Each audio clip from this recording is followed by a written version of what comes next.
Assalamualaikum warahmatullahi wabarakatuh.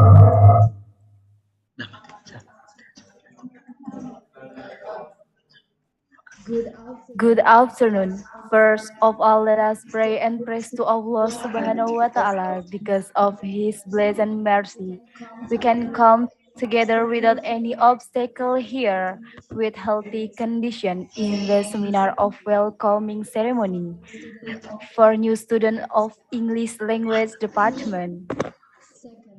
Second, let us greet and pray to our beloved Muhammad Sallallahu Alaihi Wasallam, who had brought us to the path of light and left the darkness in this life. The Honorable Mr. Amiruddin Latif, as head of English Education Study Program. The Honorable Lectures of English Education Department. The Honorable is opening. Let's open this event by saying Basmalah. Bismillahirrahmanirrahim. The second agenda is speech from Mr. Amiruddin Latif, MPD, as Head of English Education Study Program. From Mr. Amiruddin Latif, MPD, time is yours.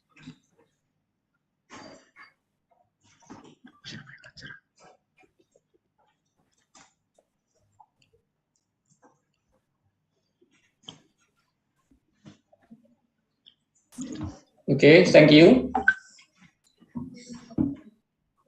Bisa terdengar suaranya? Oke, Assalamualaikum warahmatullahi wabarakatuh.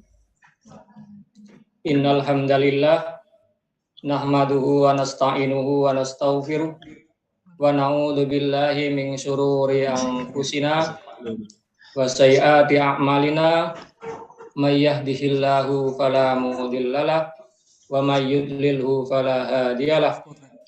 Asyhadu an la ilaha illallah wahdahu la syarikalah wa asyhadu anna Muhammadan abduhu wa rasuluh. Alhamdulillah, today we can be in the Zoom meeting, and Alhamdulillah, we have a seminar today. Yeah, we have cross-cultural seminar, a very good and interesting topic. Having this topic because we realize that understanding culture of other countries is very important to communication. Because an utterance or a discourse is considered polite in our country, but impolite in other countries. So, understanding culture can support communication. So, this is a very good seminar, and I hope all of you can follow this seminar until the end.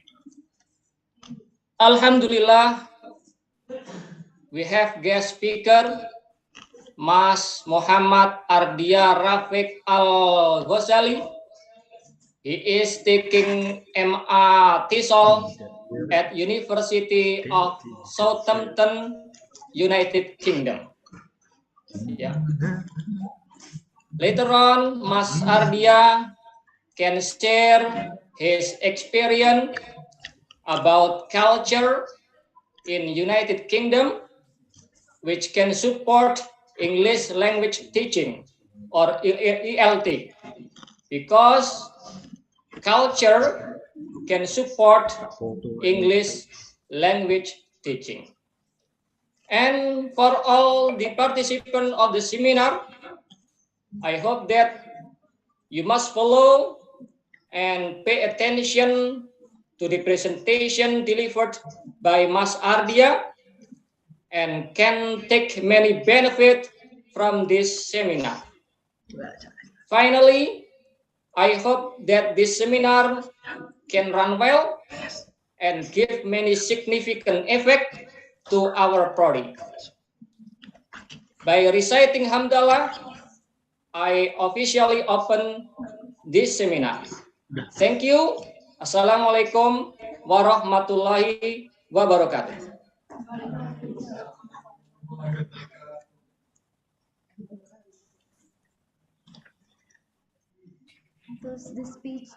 Thus, the speech delivered by Mr. Amiruddin Latif. Thanks to Mr. Amiruddin Latif for his speech. The next agenda is prayer from Brother Muklisul Amal. Time is yours.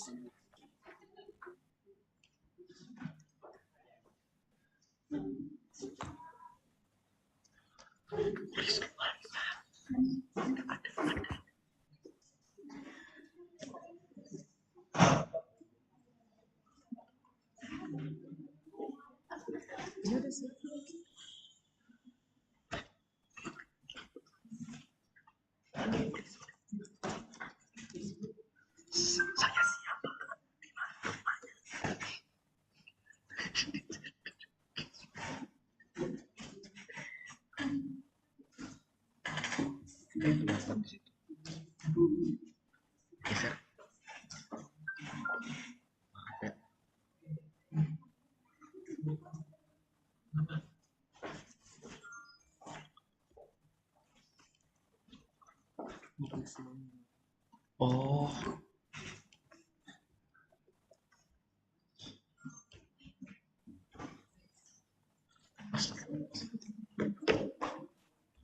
Oke.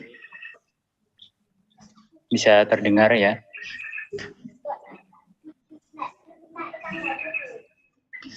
Baiklah. Alhamdulillahirabbil alamin. Wassalatu wassalamu ala nabiyyina. Maaf, sorry, sudah bisa terdengar apa belum suara saya? Sudah. Oke. Assalamualaikum warahmatullahi wabarakatuh.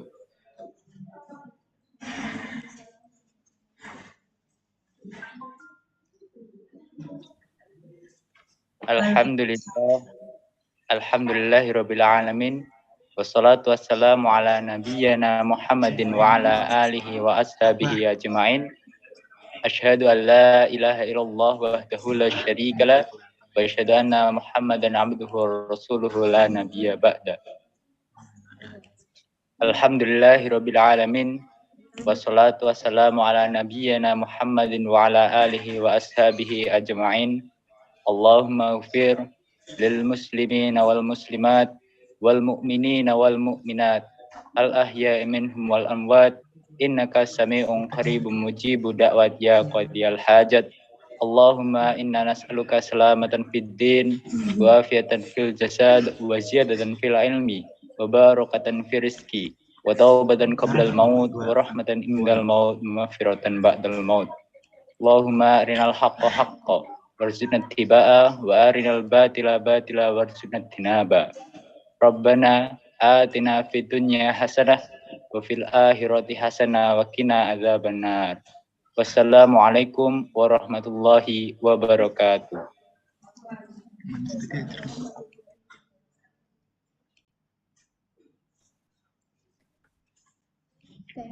Thanks to Brother Muklisul Amal. Let's close this event by saying Hamdalah. Alhamdulillahirabbil alamin.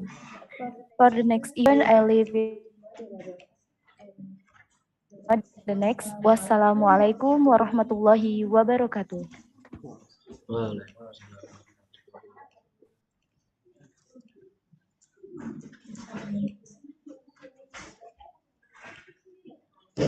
Matiin. Nggak usah ya. Ini kenapa punya ini dong? Spotlight. Wait, guys ya.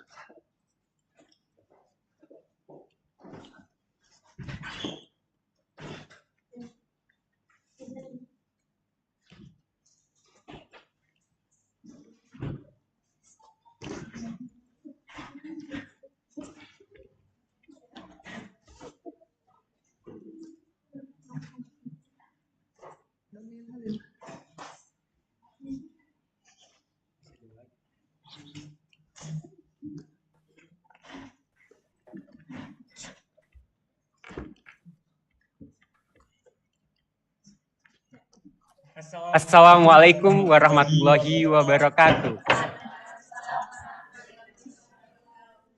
Welcome to Cross Culture Seminar Association of English Students 2022 with me, Raihan Pambudi.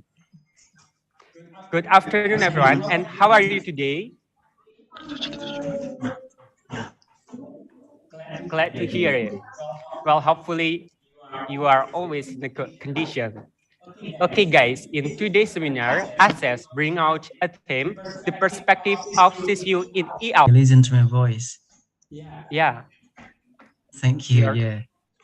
Yeah, I'm good. Thank you. Thank you so much. Glad to hear it.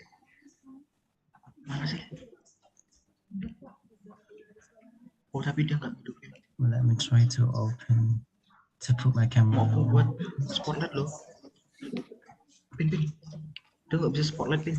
I love you, Bode.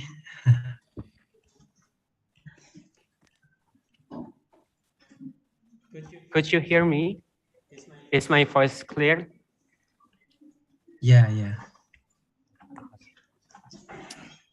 Okay, guys, for audiences, before we begin our seminar, I want to familiarize you with some brief instructions. Well, for you, I ask that you remain silent during the seminar and not to cause any noises. And for audiences, don't forget to open your camera and use the background that we have given to you before. And the question and answer session will be held after the speaker material delivery, okay? Okay, before we continue to our main course today, let me read a short biography of Mr. Ghazali. Well, Mr. Ghazali has a long name, Muhammad Ardiarofik Al-Ghazali. He is a student at the University of Southampton, the United Kingdom, majoring in English language teaching TESOL, and he has taken his bachelor degree at Yogyakarta State University in English study program. He is also founder and tutor in English Tutorial with Al, and many more.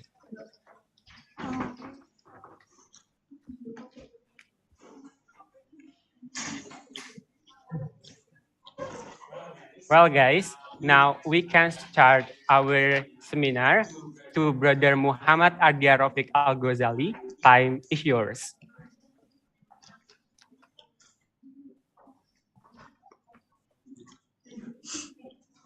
Ya, selamat pagi teman-teman semua. Selamat siang. Maaf ya, di sini masih pagi ternyata. Kalian suka lupa waktu ini ya. Okay. I think I'm going to combine between English and Indonesia. So because I see that there are so many participants who are not students actually, so karena sepertinya ada banyak peserta yang umum ya, jadi barangkali supaya mempermudah komunikasi nanti saya akan coba kombinasi dengan bahasa Indonesia juga gitu ya. Oke, assalamualaikum warahmatullahi wabarakatuh. Waalaikumsalam warahmatullahi wabarakatuh.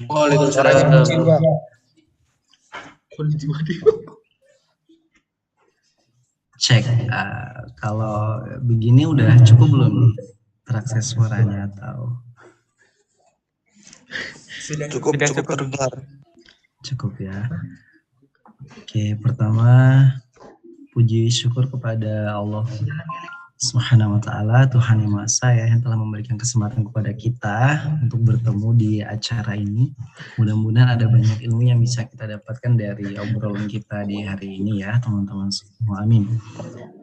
Dan yang saya hormati, barangkali di sini ada Bapak Ibu dosen ya. Terima kasih sudah memberikan kesempatan kepada kami semua untuk bisa berdiskusi pada kesempatan kali ini. Mudah-mudahan nanti ada banyak pelajaran berharga yang bisa kita dapatkan ya Bapak Ibu semua. Yang berikutnya terima kasih kepada panitia penyelenggara acara ini yang telah mengundang saya. Mudah-mudahan nanti apa yang saya sampaikan sesuai dengan permintaan dari panitia gitu ya.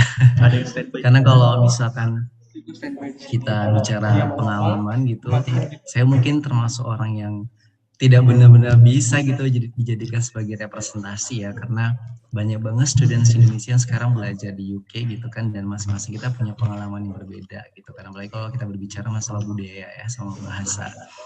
Bukan hanya teman-teman students yang belajar bahasa Inggris di UK ya, tapi mereka semua yang belajar dalam bidang-bidang selain bahasa Inggris juga pasti punya pengalaman yang asik sebetulnya untuk dibicarakan tentang bahasa dan juga budaya yang ada di Inggris gitu ya. Jadi nanti saya mungkin akan berfokus pada bab-bab yang saya ketahui gitu ya. Mudah-mudahan apa yang saya sampaikan nanti tetap juga punya nilai yang berharga untuk kita semua di hari ini gitu.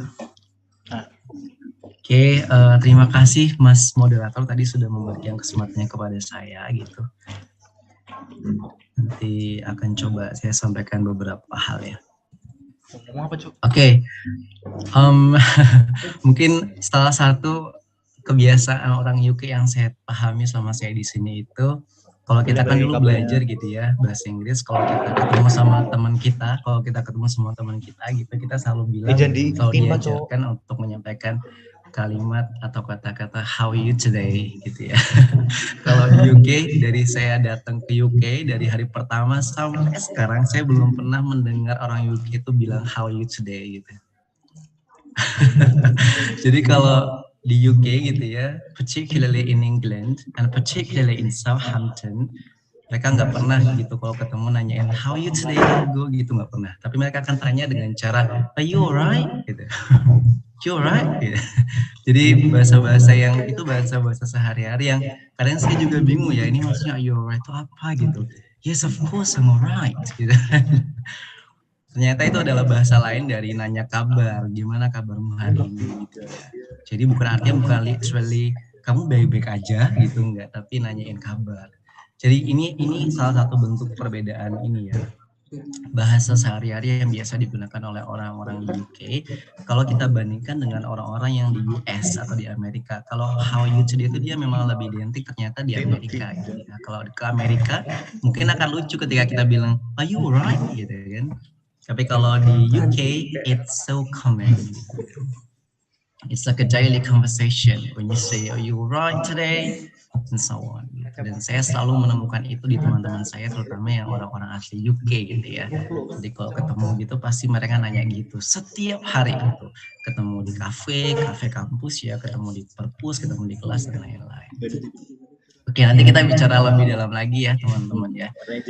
Oke, ini saya menyediakan satu PPT ya, mudah-mudahan nanti clear PPT-nya dan mewakili apa yang ingin saya sampaikan juga.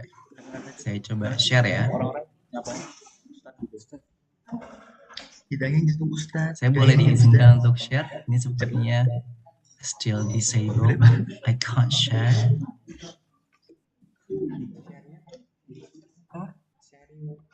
Would you please allow me to share? Dimatiin. Okay, wait a second. Wait. Bilang suruh tunggu. Gimana suruh apa biar bisa nge-share? It's still disabled. Biar ininya. Would you help me out? Biar di pengaturan. Wait, bilangin wait bentar.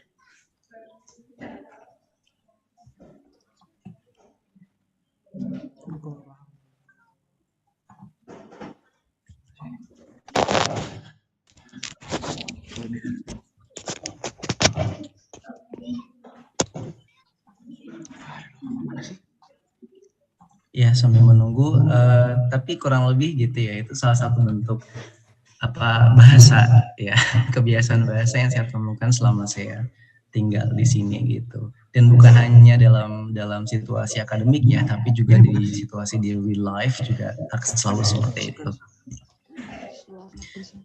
Yang mana sih ini? Okay. Is it possible for me to share? I think I can't share it. Would you share it now? Still I can't. It says here like house disabled participants screen sharing. Wait a minute. Oh ini. How about now? Okay, yeah. Thank you. Cheese. Saya coba ya. Dan satu lagi barangkali ya, kalau di sini itu salah satu kebiasaan bahasa kita nih ya, itu jarang banget ya, atau bahkan saya mungkin cuman berapa kali gitu ya, ketemu orang kalau bilang terima kasih itu bukan thank you. So we don't say thank you here. Unless it is actually in academic situation ya, kecuali kalau itu di situasi akademik. Tapi kalau di kehidupan sehari-hari itu saya nggak pernah gitu teman-teman saya gitu bilang thank you. Mereka selalu bilang cheese. Cheese kayak kita lagi minum gitu ya, terus sama teman kita cheese gitu ya. Cheese itu di sini diartikan sebagai kalimat thank you sebetulnya. Jadi salah satu bentuk bahasa sehari-hari yang ternyata ini ya akan kita temui. Apakah sudah terlihat PPT-nya?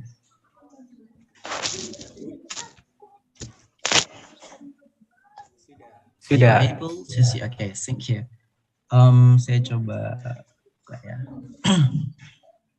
Okay. Tadi sudah sempat dikenalkan ya oleh Mas moderatornya sedikit, but I'm going to introduce myself in detail, I think. So my name is Muhammad Adia Rafiq Al-Ghazali, but you can call me Aliko. But actually, my parents and my family, they call me Rafiq. And the funny thing is that my parents are here at the moment. Kayaknya orang tua saya lagi join di room ini juga. Sempat tadi agak ini ya, sibuk untuk download dulu Zoom-nya gitu kan dan lain-lain. Jadi saya sebetulnya asalnya bukan dari Jogja gitu ya, tapi dari Lampung juga gitu. Saya tinggalnya di kalau rumah saya dan keluarga gitu di Tulang Bawang di PT Indu Lampung Perkasa. Dan saya juga punya banyak keluarga di Bandar Sakti ya, di Lampung Tengah. Dan dulu ketika di SMA saya juga belajar banyak di Kota Metro gitu. Makanya ini kayak sesuatu yang kesempatan saya buat balik lagi ke Kota Metro sebetulnya ya.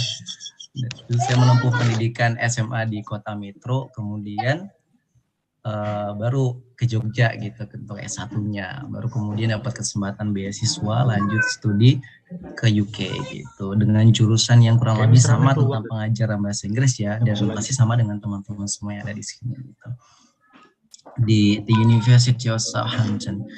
Dan pada kesempatan kali ini ada dua tema besar yang panitia minta saya untuk berbagi atau sharing ke teman-teman semua ya. And we're gonna talk about language and culture. That's the first point. And we're gonna talk about learning ELT and culture in the UK, particularly in Southampton. Kenapa saya katakan di Southampton?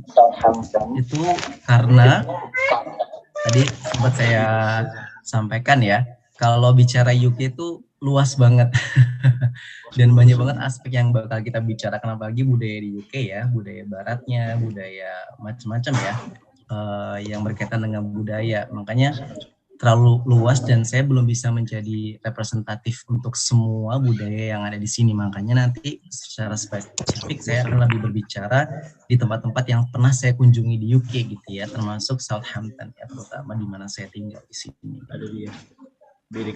Oke, itu poinnya akan kita bicarakan pada kesempatan hari ini. Kita langsung masuk aja barangkali ya. Tadi poin yang pertama, we're gonna talk about language. Jadi saya sempat ingat semester kemarin itu saya sempat belajar ambil mata kuliah namanya Language and Society. Jadi pas banget temanya dengan yang mau kita bicarakan ya. Jadi ketika di kelas itu kita banyak diskusi dengan dosen kami gitu ya tentang bahasa dan gimana caranya bahasa itu bisa ngebentuk masyarakat dan juga sebaliknya. Jadi how the language shapes society, vice versa. Jadi ternyata kesimpulan kita itu kita menyepakati bahwa bahasa itu akan selalu menjadi sistem ya, sistem di mana dalam bentuk spoken maupun dalam bentuk written ya, dalam bentuk tertulis maupun dalam bentuk dibicarakan gitu ya. Dan sistem inilah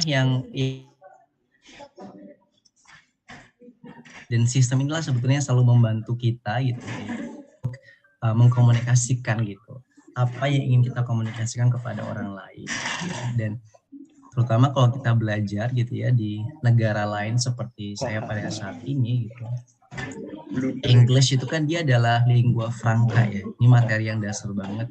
Artinya bahasa yang digunakan untuk menyambungkan antara orang-orang yang sama-sama bahasa pertama itu bukan bahasa Indonesia gitu. Jadi ketika kita ketemu di satu lokasi belajar bareng gitu ya, kayak saya gitu, bukan hanya ketemu orang Indonesia, kayaknya malah nggak ada kalau di jurusan saya di sini saya nggak ketemu orang Indonesia satupun.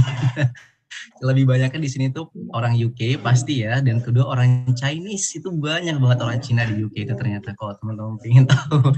Bahkan kalau misalkan di persentase ya di kelas itu, di kelas saya yang isinya biasanya 18 sampai 20 orang ya, itu mungkin 60%-nya orang dari China semua gitu, baru sekitar 20%-nya orang UK aslinya, nanti 10-nya ada dari Arab Saudi, dari mana ya, Filipina gitu ya, dari US juga ada, dari Indonesia gitu kan, dan lain-lain. Tapi lebih banyaknya memang orang Chinese ya di sini.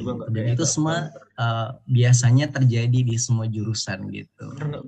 Karena memang Cina penduduknya banyak dan mereka juga mungkin semangat belajar juga gitu ya. Tapi di situ saya merasa bahwa dulu ketika belajar di Indonesia gitu ya, dapat nih ide pentingnya bahasa kita untuk berkomunikasi, tapi ketika sampai di UK baru kerasa banget tuh pentingnya kita untuk benar-benar bisa bahasa Inggris ya sebagai lingua franca untuk kita bisa berkomunikasi gitu. Jadi benar-benar helping kita untuk communicate gitu kan, dan allowing us to communicate and connect to other people. Jadi cara kita untuk bisa punya koneksi atau komunikasi dengan orang lain ya dengan bahasa. Kalau saya di sini dengan bahasa Inggris gitu ya.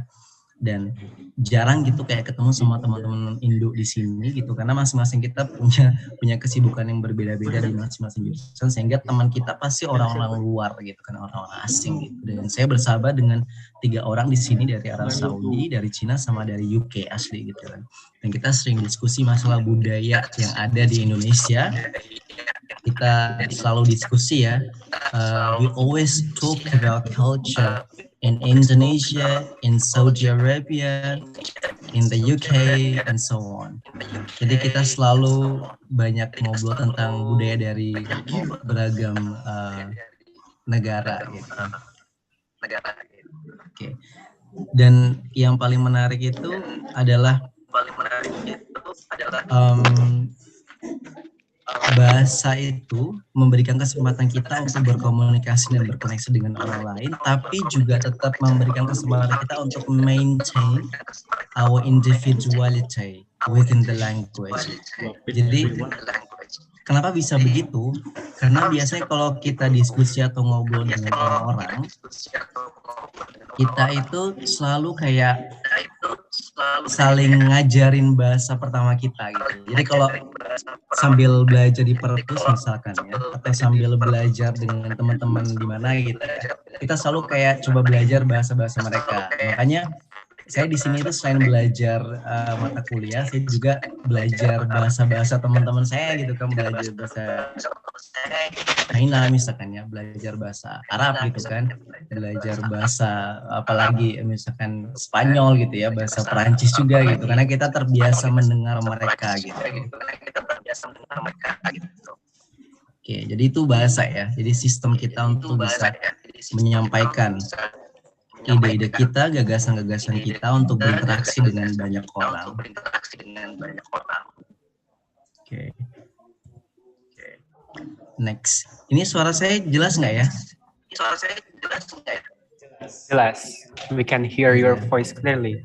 Okay, thank you. Because I think before there was like a voice. I thought it was quite disturbing. I don't know why.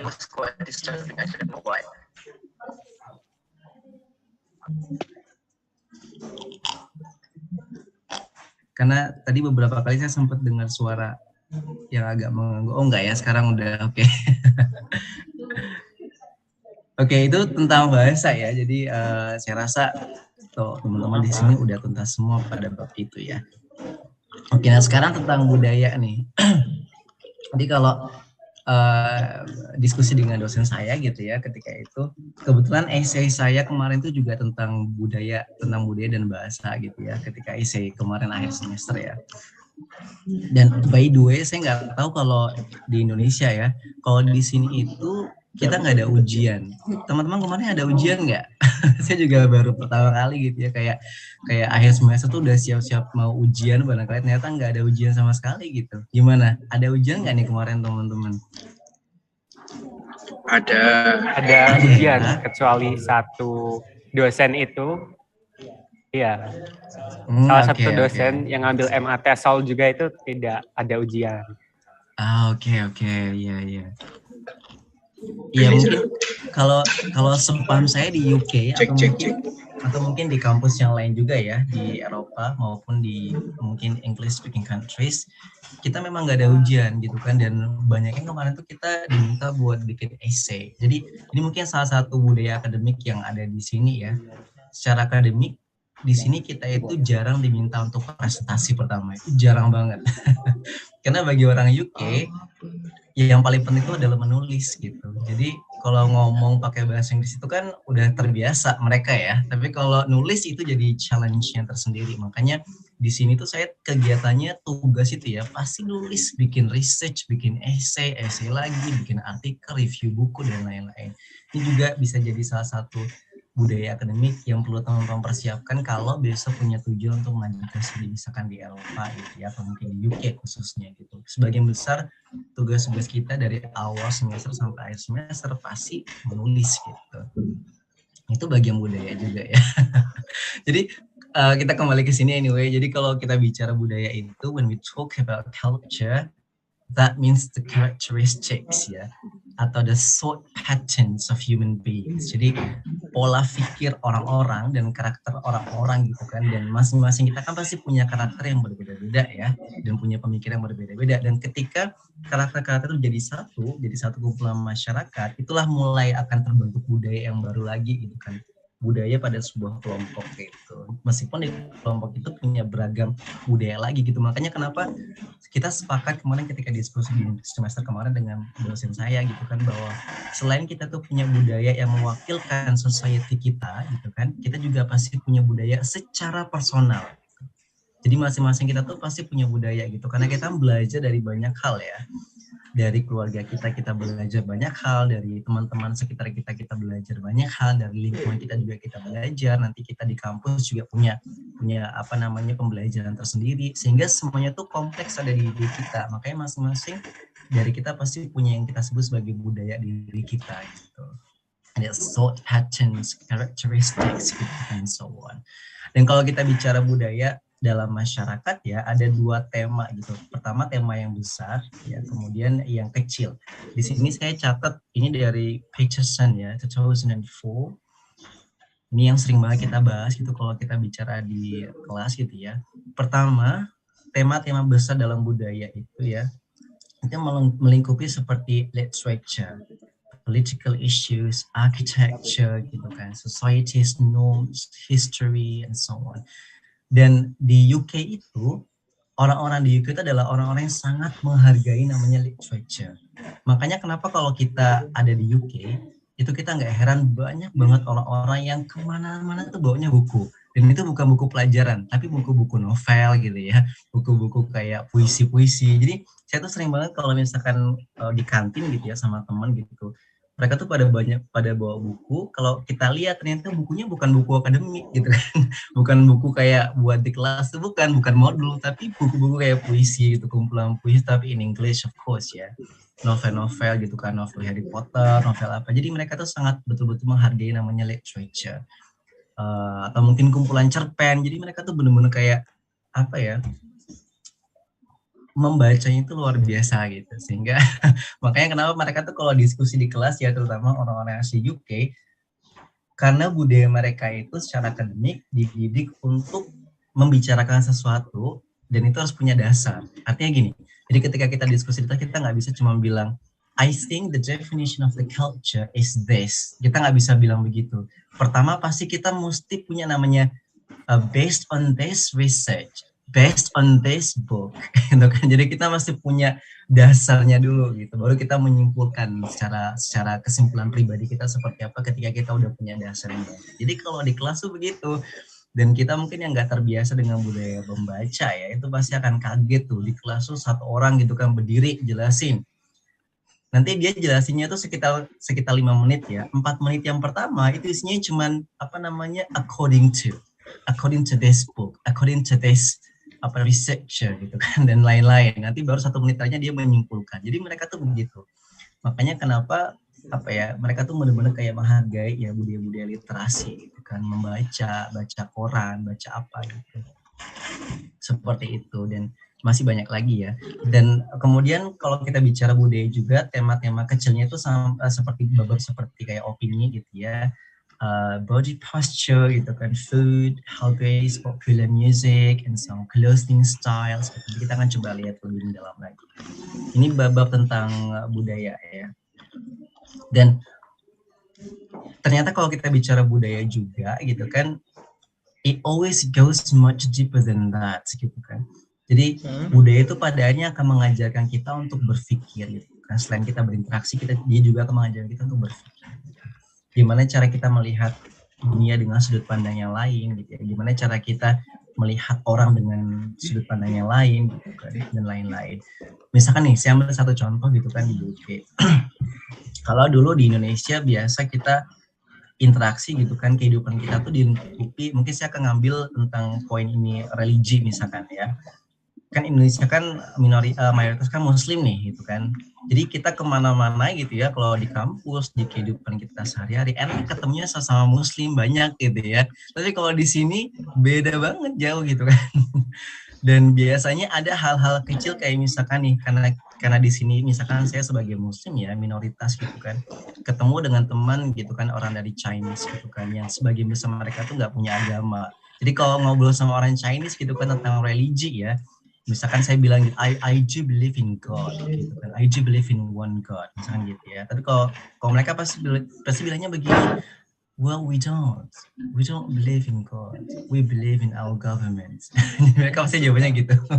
Kita cuma percaya sama pemerintah kita misalnya gitu ya. Ini contoh aja gitu kan. Dan selain kita akan belajar banyak, pada akhirnya nanti akan ada muncul pertanyaan gitu kan, what is Islam gitu kan, how do you pray gitu. Pada akhirnya kita akan coba menjelaskan gitu kan. Jadi ini akan membantu kita belajar melihat orang tuh dari sudut pandang yang berbeda-beda. Ini.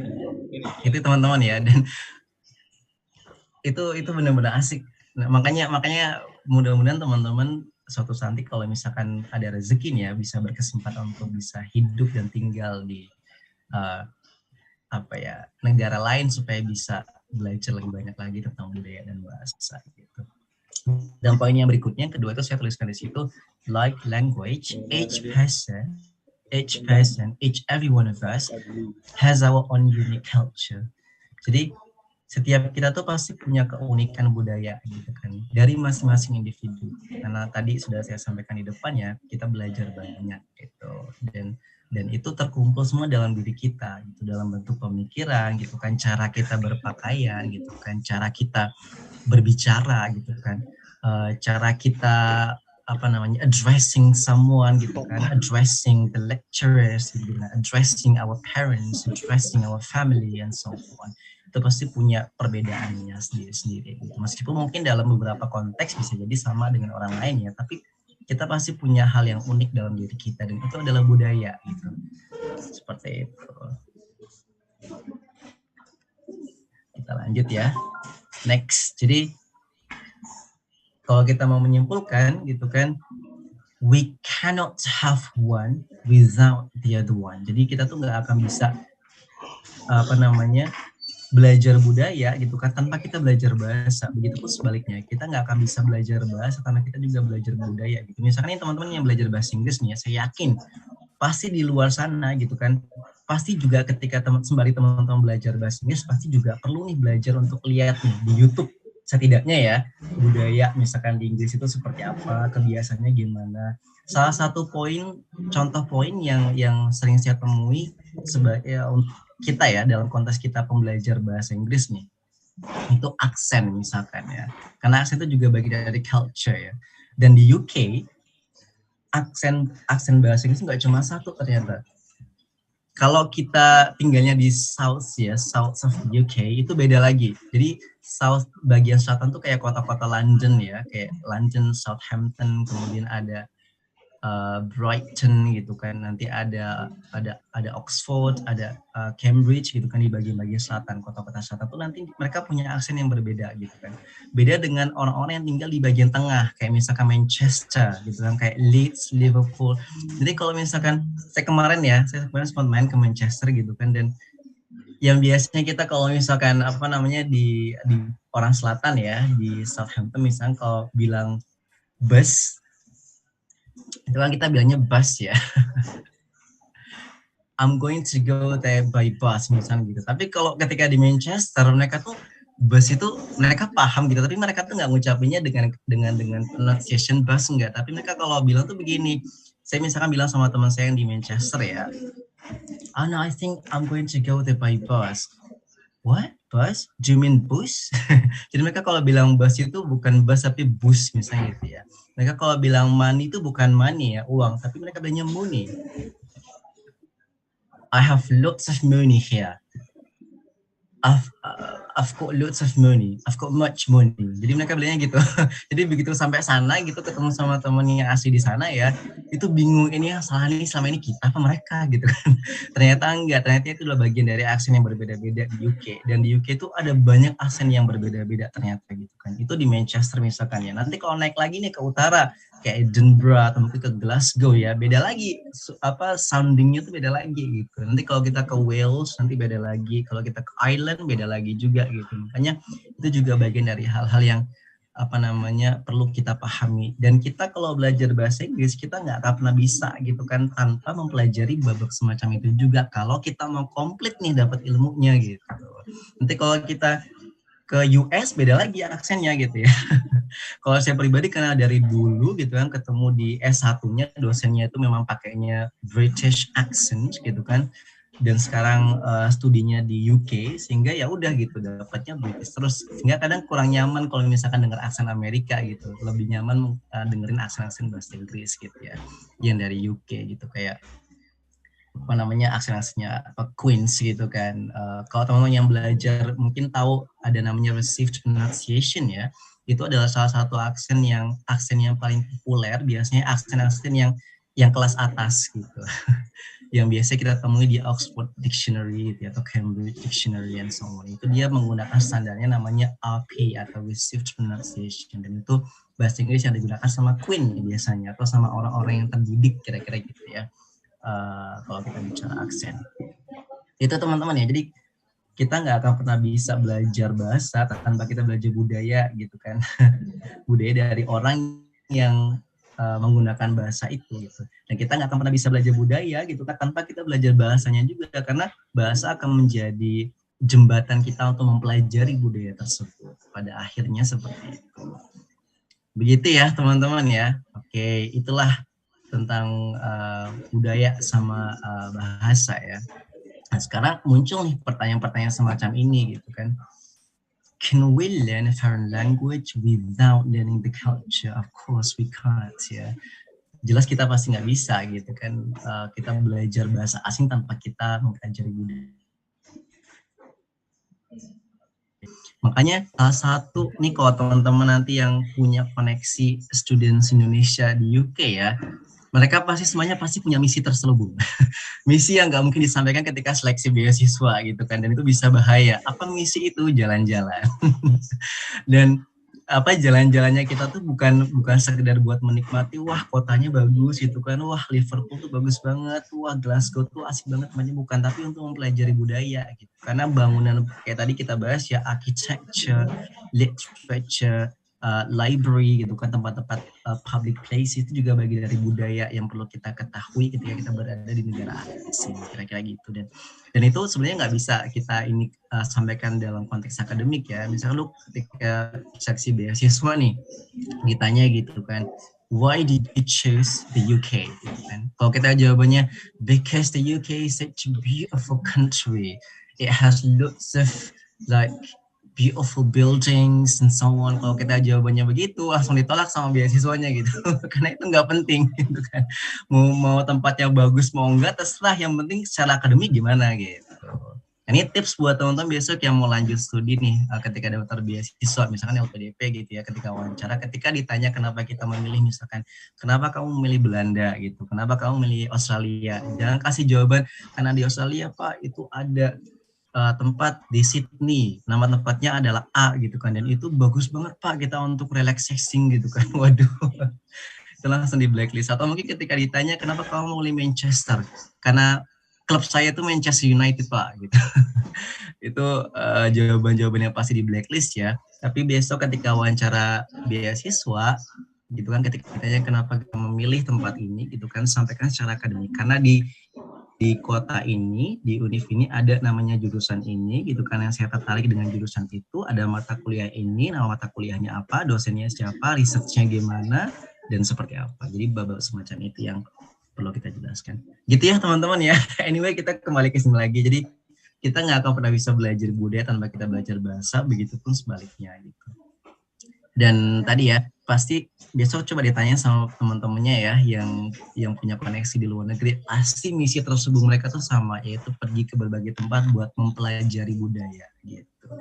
Dan salah satu yang paling saya sukai kalau jalan-jalan ke kota lain di UK ya, I have been to many cities like Oxford. Yeah, I have been to Oxford. I went to Cambridge last week. 2 weeks ago, I'm sorry. 2 weeks ago, and then I was tested positive COVID actually.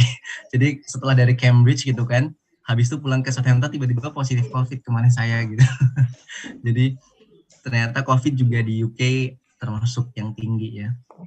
Kira-kira begitu. Dan I went to Edinburgh, I went to like Manchester, Liverpool, and other cities in the UK. Dan it was amazing gitu kan, pengalamannya dan budaya. Dan biasanya hal yang paling saya suka itu adalah ketika jalan gitu kan, itu harus mampir ke salah satu museumnya gitu, atau library di kota itu, untuk cari tahu nih kira-kira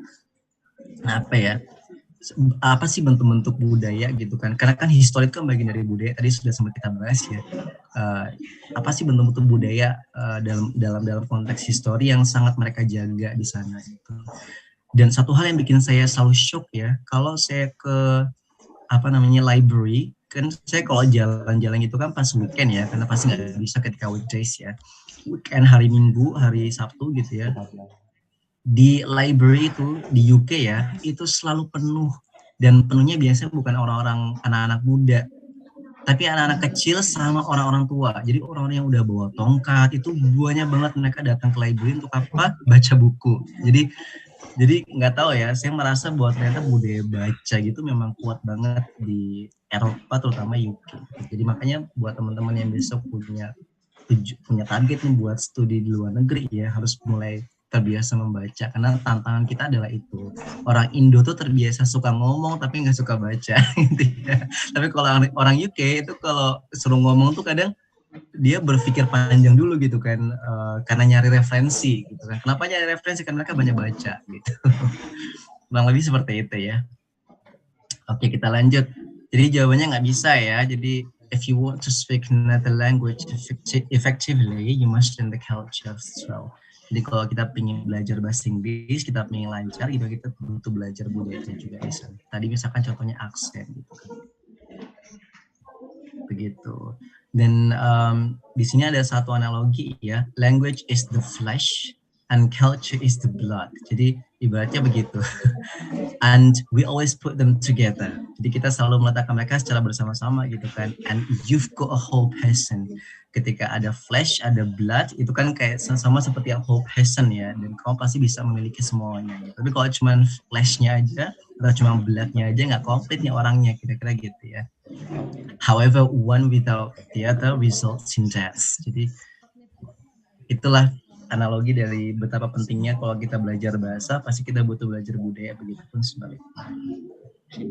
Kira-kira seperti itu ya.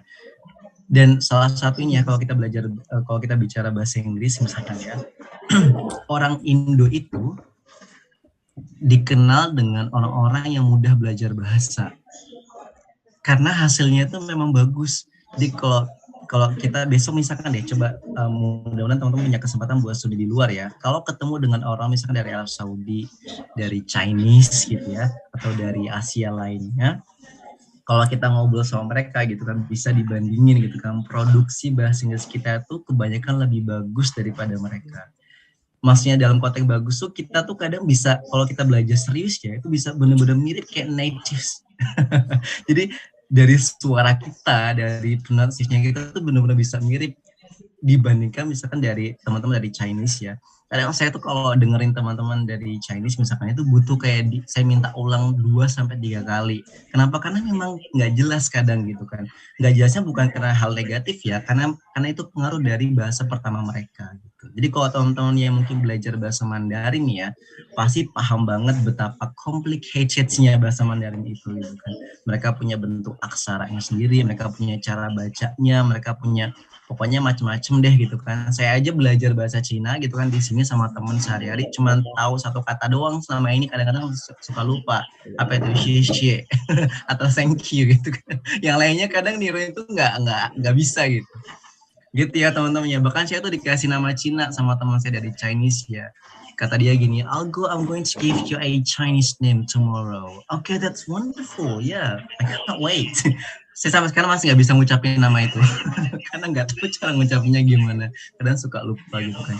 Jadi itu salah satu contohnya ya. Jadi teman-teman nih yang belajar bahasa Inggris ya, saya yakin kalau teman-teman benar-benar bisa serius belajarnya pasti bisa mirip banget sama native speaker. Saya tuh kadang kalau misalkan main ke kota lain ya, kan kita kan masih suka pakai masker nih di beberapa tempat-tempat indoor ya, kayak toko buku misalkan ya, atau mungkin tempat-tempat perbelanjaan. Kalau saya pernah ke Winchester, itu saya main di sana gitu kan, masuk ke salah satu toko buku di sana gitu. Saya ngobrol sama yang penjualnya nih tentang buku gitu kan, ditanyain gitu kan, why do you like reading gitu kan, saya jelasin gitu kan, yes I do because it consists of misalkan much knowledge and so on gitu kan. Dia sampai nanya gini gitu kan, do you live here gitu. Dan beberapa tempat tuh suka bilang kayak, are you originally from the UK gitu, karena nggak bisa lihat wajahnya karena kita pakai masker ya. Padahal kalau dibuka maskernya dia tahu banget nih bukan orang British nih, pasti orang Asia nih. Kira-kira gitu ya. Jadi saya dan beberapa teman tuh kadang suka dikira kita tuh native gitu kan. Karena ngomongnya tuh memang karena we sound just like them gitu kan. Karena kita benar-benar kedengaran kayak suara mereka gitu. Kayak mereka ngomong gitu kan, aksennya, pronunciation-nya gitu kan. Itu buah dari kita benar-benar serius belajar gitu. Makanya saya selalu katakan, saya tuh bangga banget sama teman-teman Indo yang belajar serius bahasa Inggris sampai bisa mencapai level itu gitu kan.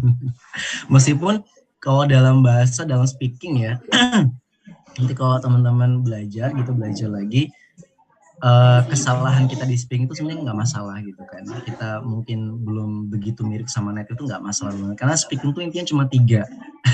Pertama, kamu punya clarity yang oke, maksudnya jelas kata-katanya ya, bisa ditangkap gitu kan artikulasinya. Yang kedua, tidak terlalu cepat dan tidak terlalu lambat. Yang ketiga, volumenya bisa didengar. Itu aja sebenarnya kalau speaking mah gitu ya. Itu aja poinnya gitu. Saya sering dibilang gitu sama dosen saya yang asli UK gitu kan. Jadi nggak usah takut gitu, karena this is actually not your first language gitu kan. Justru kamu harusnya malu kalau nggak bisa lancar dalam bahasa pertama kamu gitu. Tapi karena bahasa Inggris adalah bahasa kedua, but basically English is not my second language anyway. Ya enggak? Kita kan belajar banyak bahasa, bukan bahasa Indonesia aja kan. Mungkin bahasa Indo malah bahasa kedua kita, bahasa pertama mungkin bahasa Lampung, ya nggak sih, sama keluarga kita gitu, yang pertama kita pelajari, atau mungkin bahasa Jawa gitu. Atau mungkin ada yang belajar bahasa Arab gitu. So English is not really actually sometimes our second language gitu kan. Bisa jadi our fourth language, our fifth language and so on. Kan gitu. Gitu ya. Jadi selalu kita dibilang begitu di kelas gitu, makanya kita selalu berani buat terus ngomong. Gitu ya teman-teman ya. Oke, kita lanjut.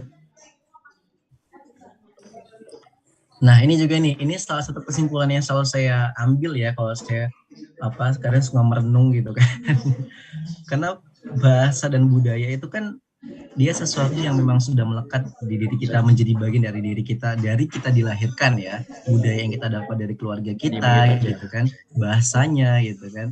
Dan sometimes we often do not appreciate the intricacies of the culture and the language. Ya nggak sih? Kadang kita tuh kayak, kalau kita masih tinggal di Indo, kita kayak kurang apresiasi dengan bahasa daerah kita misalkan gitu kan, dengan budaya kita, ya nggak sih? Kadang kan kita suka kayak gitu ya. Beda sama orang UK. Kalau orang UK itu benar-benar apresiatif banget mereka dengan budaya mereka. Kalau kita kan kadang nggak begitu ya.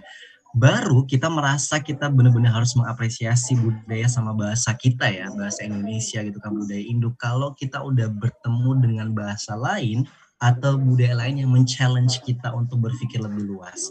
Artinya gini, ketika besok nih teman-teman punya kesempatan buat keluar negeri nih ya, studi atau mungkin hidup di sana, baru kerasa tuh betapa kayanya Indonesia gitu kan, betapa hebatnya orang Indonesia gitu, betapa bagusnya bahasa Indonesia gitu, karena kita sedang di-challenge pada saat itu untuk belajar bahasa yang lain gitu, untuk berinteraksi dengan cara atau budaya yang lain gitu kan, yang nggak pernah kita lakukan sebelumnya. Baru kita merasa pentingnya kita perlu mengapresiasi budaya dan bahasa kita sendiri. Itu salah satu kesimpulan yang selalu saya pikirkan gitu ketika di sini berinteraksi dengan banyak orang gitu, dari UK, dari Chinese, dari negara yang lainnya, Spain gitu kan. Saya hidup di flat kampus itu 5 orang ya di flat kami gitu kan, dan itu orangnya beda-beda. Saya Indo 1, Chinese 1, Hungaria 1, Sweden 1, satunya lagi itu dari Spanyol. Dan nggak ada yang asli UK gitu kan, dan kita share bahasa Inggris yang berbeda-beda. Jadi kalau teman-teman ngobrol bahasa Inggris sama orang dari Spain gitu kan, nanti lucu kedengarannya gitu, karena begitu ya, ada pengaruh-pengaruh bahasa pertama mereka. Tapi kalau orang Indo lagi-lagi, kadang kalau kita bisa serius belajar, bahasa Inggrisnya bisa memang benar-benar bagus, hampir nyentuh tuh ya, level sama seperti native-nya. Oke, nah pertanyaan berikutnya nih bagi kita pembelajar bahasa Inggris ya, terutama pembelajar bahasa Inggris untuk mengajarkan bahasa Inggris gitu kan. So learning ELT without learning the culture of English, is it possible? It's not possible, of course ya. It's not possible for sure. Benar-benar nggak mungkin gitu. Makanya bagi kita para ini ELT students ya, harus belajar gitu kan budayanya Inggris gitu, sehingga kita terbiasa. Minimal kalau kita belum bisa tinggal dan hidup dan punya pengalaman buat interaksi, cari nih students Indonesia yang bisa cerita kayak gini nih, kita sharing bareng gitu kan, nonton YouTube gitu, nonton film-film yang memang punya budaya British, misalkan The Crown ya, itu film tentang Queen Elizabeth gitu ya, kita pelajari cara ngomongnya gimana gitu kan, budayanya seperti apa gitu dan lain-lain. Sekarang udah banyak banget fasilitas yang bisa teman-teman jangkau untuk mempelajari budaya Inggris gitu kan. Ketika saya bilang Inggris itu bukan hanya British people ya, bukan hanya the UK, tapi the US misalkan ya, atau mungkin Australia, New Zealand, yang memang basically mereka tuh English speaking countries gitu. Oke. Nah sekarang kita masuk nih ke dalam beberapa budaya. Saya mulai sharing tentang ini yang lebih personal barangkali yang saya alami ya. Tadi kita udah sepakat ya, ada beberapa poin-poin budaya ya, dari yang temanya kecil sama temanya besar. Sekarang kita bagi dua nih. Yang pertama academic life, nanti yang kedua non-academic life ya. Yang pertama di kampus nih. Di kampus kalau kita mungkin bahas yang ada di sini aja ya. Misalkan makanan gitu, mungkin ini bukan cuma di kampus ya. Teman-teman besok kalau misalkan mau ke UK ya, atau mungkin mau ke Eropa, jangan banyakin bawa pakaian di kopernya, tapi banyakin bawa Indomie. Karena Indomie di sini tuh susah dicari, dan kalau dapet rasanya itu flat. I'm not lying, it's true gitu kan, itu benar-benar that's the truth. Jadi di sini memang ada tuh jualan Indomie ya, yang rasa rendang gitu kan, yang rasa chicken gitu kan, pokoknya gitu-gitulah. Tapi rasanya tuh flat, dan mereka tuh punya tekstur minyak yang berbeda. Kalau kita kan minyak cair gitu ya, ya nggak sih? Kalau kita kan minyak cair gitu ya. Kalau di sini tuh enggak. Di sini tuh bentuknya minyak khusus begitu. Sorry. Can you turn off your microphone, please? Okay, alright then. Sorry ya, kita balik lagi. Mungkin kalau di sini itu makanan tuh semuanya harusnya karena kita mungkin belum terbiasa ya. Rasanya itu berbeda banget, dan kita nyari makanan Indo tuh susah, terutama di kota-kota yang memang jarang orang Indo kayak misalkan Southampton ya. Jadi saya kalau mau coba nyicip masakan Indo tuh kalau nggak masak bareng sama teman-teman Indo ya kita ke London atau kita ke Birmingham misalkan ya. Di sana memang ada tempat makan Indonesia kayak angkringan kayak gitu atau Indonesian foods and so on. Kalau makanan kurang lebih sama dan polanya mereka itu satu hal yang saya notice ya dari orang British itu budaya mereka itu adalah kopi. Mereka tuh nggak pernah. Jadi kalau misalnya berangkat ke kampus itu ya, di sini kan ada Pret ya, Pret itu tempat jualan kopi gitulah gitu. Itu selalu panjang antriannya, bahkan itu pagi-pagi panjang banget gitu kan antriannya.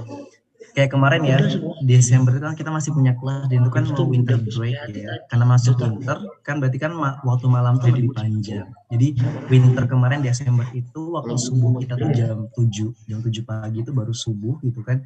Dan gelapnya tuh masih sampai jam 9 kalau di sini kemarin ya ketika Desember. Dan itu kan kita kuliah kan jam 8 tuh, ada yang setengah 8 ya. Jadi saya tuh kalau kuliah gitu Desember kemarin berangkatnya habis subuh jalan kaki gitu.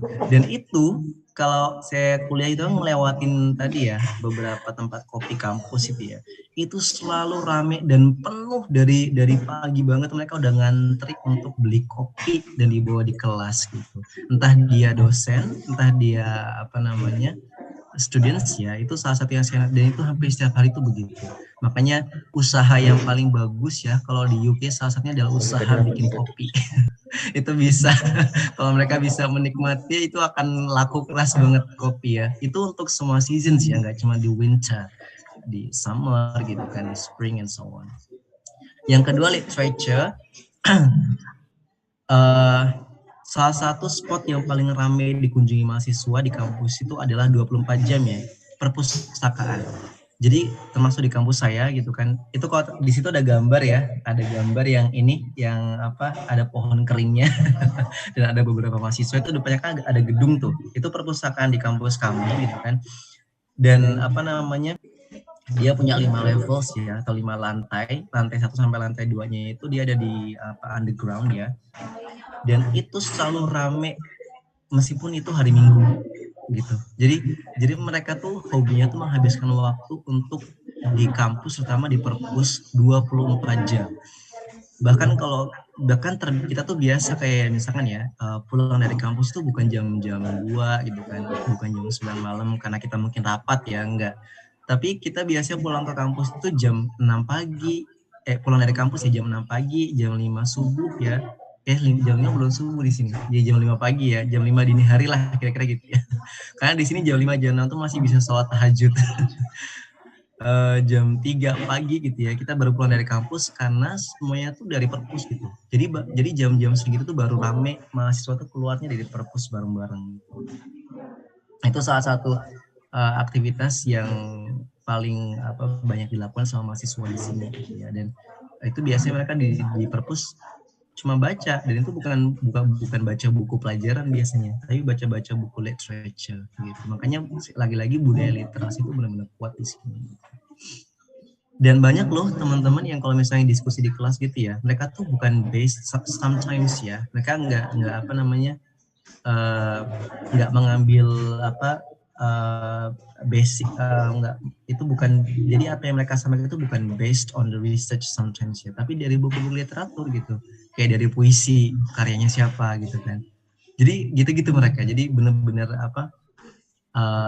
kaya akan literasi. Yang berikutnya architecture ya, kalau UK mah memang nggak perlu kita pertanyakan lagi ya, architecture buildingsnya gitu kan, pasti masing-masing kampus itu pasti punya buildings yang itu kategorinya old building ya, dari zaman bahola lah pokoknya, dan itu menarik untuk dipelajari juga. Kemudian clothing styles ya, kayak baju gitu kan, mungkin yang akan kita notice kalau misalnya kita tinggal di UK itu adalah jaket, itu pasti banget ya, baik indoor maupun outdoor itu pasti ini banget. Kayak saya sekarang gitu kan, sekarang tuh di sini masih jam berapa nih ya, sorry, di sini masih jam 7:15 pagi sekarang, dan itu subuhnya baru sekitar 40 menit yang lalu gitu kan, dan sekarang kita di sini -2, jadi baik di luar maupun di dalam gitu kan pasti pakai jaket terus teman-teman, baik meskipun kita punya heater ya, kadang tuh suka tetap dingin gitu maksudnya. Dan biasanya kalau pagi-pagi ini suka turun salju, tapi kakak masih winter ya. Cuma nanti biasanya kalau udah agak terang gitu. Dan itu salah satu kebiasaan yang saya lihat ya, nggak cuma di winter tapi di semua season pasti banyak teman-teman yang tetap merasa dingin karena summer di UK itu aja paling cuma 14 derajat gitu kan. Itu bagi mereka udah kayak hangat banget, padahal kita di Indo biasanya berapa? 27, 28, 29, 30 gitu ya dan lain-lain. Kemudian hobi mereka kalau secara akademik itu adalah tadi ya baca buku gitu kan, diskusi. Sama diskusi itu bagi mereka udah sesuatu kayak yang wajib banget tiap hari mereka harus diskusi. Mungkin bahasanya bukan diskusi ya, kalau diskusi kan terlalu formal, mungkin yang ngobrol sama temennya tapi bobot obrolannya tuh akademik banget gitu.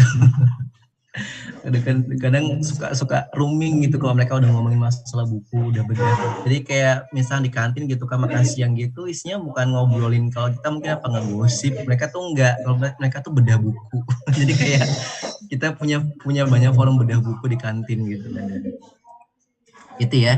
Ini mungkin beberapa secara akademik ya dan mungkin ya tadi itu kita di sini nggak banyak dijelasin materi sama dosen teman-teman, jadi semua itu individual work ya, kita baca buku sendiri, cari riset sendiri, pokoknya kita diminta buat berkunjung ke banyak tempat-tempat yang di situ ada banyak buku ya gitu, untuk cari modal kita belajar dan modal kita diskusi di kelas gitu. Dan di sini itu hampir semua seperti itu, semua mata kuliah itu seperti itu. Makanya kenapa saya tadi bilang di awal ya, besok teman-teman yang punya tujuan buat belajar ke UK nih, siap-siap harus biasa nulis, dan academic writing is so challenging gitu. Nulis akademik itu benar-benar challenging banget dan menantang. Kita mungkin sekarang ngerasa kayak enggak biasa aja gitu kan, tinggal nulis aja. Enggak, nanti kalau udah nulis akademik kita udah ketemu di depan laptop, kita bakal bingung nulis apa gitu. Itu tantangannya ya, jadi harus bersiap-siap. Nah yang berikutnya ini budaya secara sosial ya, mungkin ini poin terakhir yang saya jelaskan, non-academic life ya. Tadi saya sempat sampaikan kalau salah satu misi terselubung kita adalah jalan ke kota-kota lain gitu kan, dan ini beberapa yang biasanya saya temui ya. Jadi orang UK itu mereka selalu membagi waktu mereka tuh dengan baik banget. Jadi kayak weekend itu pasti mereka udah lepas dari pekerjaan mereka semuanya dan pasti mereka akan berkunjung ke tempat-tempat bersejarah, terutama ya kayak museum gitu kan. Kalau kita kan kemana biasanya kan main gitu kan ke pantai, mereka tuh jarang ke pantai gitu kan. Mereka tuh pasti kalau liburan pun ya mainnya kemana? Ke museum gitu kan. Dan nonton kayak pertunjukan lokal begini nih. Saya ada satu gambar yang saya ambil kemarin di London. Jadi di sana tuh banyak banget kalau kita menyusuri jalan-jalan di London misalkan ya, atau mungkin ya kota-kota di Southampton juga termasuknya, di weekend Sabtu Minggu itu pasti banyak performance kayak gini nih di pinggir jalan, gitar-gitaran gitu kan. Kadang mereka tuh nggak minta dibayar, mereka memang passionnya tuh menghibur gitu. Dan kadang itu mahasiswa gitu, jadi mereka tuh suka begitu dan orang-orang tuh pasti menghargai banget babak semacam ini di sini. Jadi mereka tuh bagi mereka hiburan jalanan gitu ya, itu aset yang berharga banget untuk membuat mereka lebih rileks gitu. Jadi mereka senang gitu jalan-jalan gitu kan ke tempat-tempat kira-kira gitu ya. Dan salah satu kebiasaan mereka juga ketika ada winter ya, itu skating gitu kan, meskipun biasanya saljunya tuh nggak turun gitu kan, tapi mereka punya tempat khusus buat skating gitu.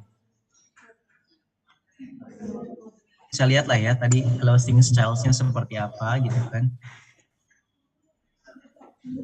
Begitu, architecture-nya seperti apa gitu. Kalau di UK ya kira-kira seperti itu bentuk architecture-nya ya. Old buildings and so on. Saya mungkin ngasih ini sih teman-teman besok kalau misalnya ke UK ya, ini dicatat ya, saya nggak bohong nih. Salah satu kota tercantik di UK itu adalah namanya Bath. Jadi besok datang Bath, terusnya kayak kamar mandi. Bath ya, itu dicatat besok kalau teman-teman ke UK harus berkunjung ke kota itu. Bath is a beautiful country, a beautiful city, I'm sorry. Benar-benar cantik, itu kota kecil tapi dia punya sejarah yang luar biasa tentang UK gitu kan, dan di sana tuh buildings-nya luar biasa gitu kan. Itu juga bagian dari kota-kota pendidikan di UK ya. Teman-teman harus berkunjung ke sana besok ya. akan menemui banyak budaya yang hebat di sana deh. Namanya Bas ya.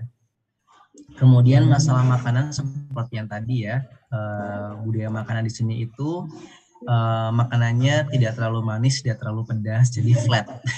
Itu bagi mereka tuh udah enak. Jadi kalau kita makan bareng sama teman kita gitu kan, level pedasnya tuh beda. Kalau orang Indo itu kan biasanya level pedasnya kan bisa sampai 50 ya. Kalau kita beli apa tuh namanya? Aduh saya sampai lupa nama makanan-makanan Indo nih, bumbu-bumbu dapur saya sampai lupa apa sih namanya. Pokoknya itulah ya yang ada level-levelnya tuh ya, level 10, 20 tuh apa sih namanya? Sampai 50 kan ada. Kalau orang Indo kan biasanya mungkin ada yang levelnya 20, 10 ya. Kalau orang UK itu cabai 1 tuh udah bagi mereka udah pedas banget. Cabai 1, cabai 2 gitu kan. Jadi kayak ketika ini gitu makan gitu kan bareng mereka gitu kan, mereka bilang pedes banget tapi kita nyicipin gitu, ya ampun ini manis banget nih, nggak pedes gitu. Itu ini ya beberapa hal yang mungkin berbeda dengan kita gitu. Kemudian opini-opini mereka gitu kan, ini juga kalau kita ngobrol dalam apa namanya di masyarakat ya ketemu. Saya tuh sering banget kalau misalnya pagi-pagi gitu jalan ya. Saya sering banget kalau pagi gitu jalan pagi gitu ya di kampus atau mungkin di sekitar wilayah tempat saya tinggal, saya ketemu sama kakek-kakek misalnya gitu ya, atau mungkin nenek-nenek gitu ya, duduk bareng kita ngobrol. Bahkan mereka aja yang orang-orang tua gitu ya, kalau ngobrol tuh mereka punya dasar. Jadi kayaknya mereka tuh udah ini banget ya. Jadi kalau ngobrol gitu kan nanyain tentang nanyain kamu dari mana gitu kan. I'm from Indonesia gitu kan. It's a lovely country. We've got lots of different cultures within the country and so on gitu kan. Mereka pasti mulai masuk tuh kayak, oh yeah, I think based on this news gitu kan, Indonesia has blah blah blah. Jadi mereka berdasarkan berita yang pernah saya baca gitu kan, misalkan Indonesia adalah gini-gini. Itu obrolan sederhana aja mereka punya basic gitu. Saya sering banyak menemui yang seperti itu. Jadi pendapat mereka tuh biasanya itu semua didukung sama fakta-fakta. Kira-kira gitu ya kalau kita mau, bahkan di non-academic life. Begitu. Kemudian masalah bahasa gitu ya. Banyak banget teman-teman bahasa-bahasa yang itu berbeda dari apa yang pernah kita pelajari pokoknya ya. Kayak tadi contohnya kayak how are you today gitu kan, we don't say how are you today here, we say are you alright gitu kan. Atau mungkin how's life going gitu kan, and so on gitu. Atau mungkin langsung nanya subjeknya, menanya misalkan masalah kuliah gitu, mereka langsung to the point gitu. Kemudian kayak apa namanya,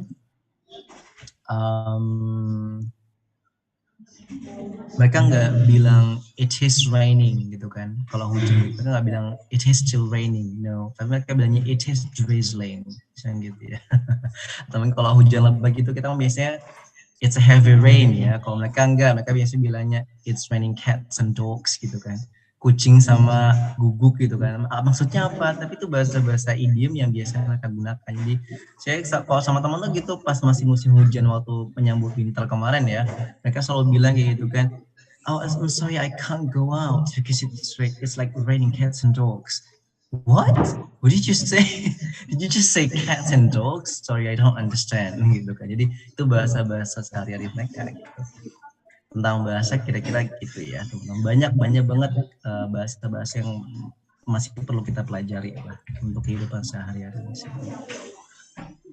Kira-kira gitu ya, itu sih. Jadi gitu ya teman-teman ya, tentang bahasa sama budaya gitu kan yang ada di UK, dan saya menyimpulkan bahwa mempelajari budaya di sini itu sangat mendukung pembelajaran IELTS saya di sini gitu. Karena besok kan kita ketika udah selesai nih ya studi kita gitu kan, kita bakal ngajarin orang lain nih gitu kan, dan kita akan mendeliver juga betapa pentingnya budaya. Ketika besok saya mungkin kembali ke Indonesia nih ya, saya akan ngajarin orang-orang Indonesia berbahasa Inggris gitu kan, pasti akan ada poin di mana saya menyampaikan betapa pentingnya gitu kan kita untuk belajar tentang budaya Indonesia juga, dan cara kita mempelajari bahasa Inggris gitu kan, kita juga akan mengkombinasi antara budaya yang ada di Indonesia karena kita tinggal di sana plus budaya dari bahasa Inggrisnya gitu, dari orang-orang Inggrisnya asli gitu. Jadi saya akan sepakat bahwa culture is really essential to support your learning and to support your IELTS learning. Jadi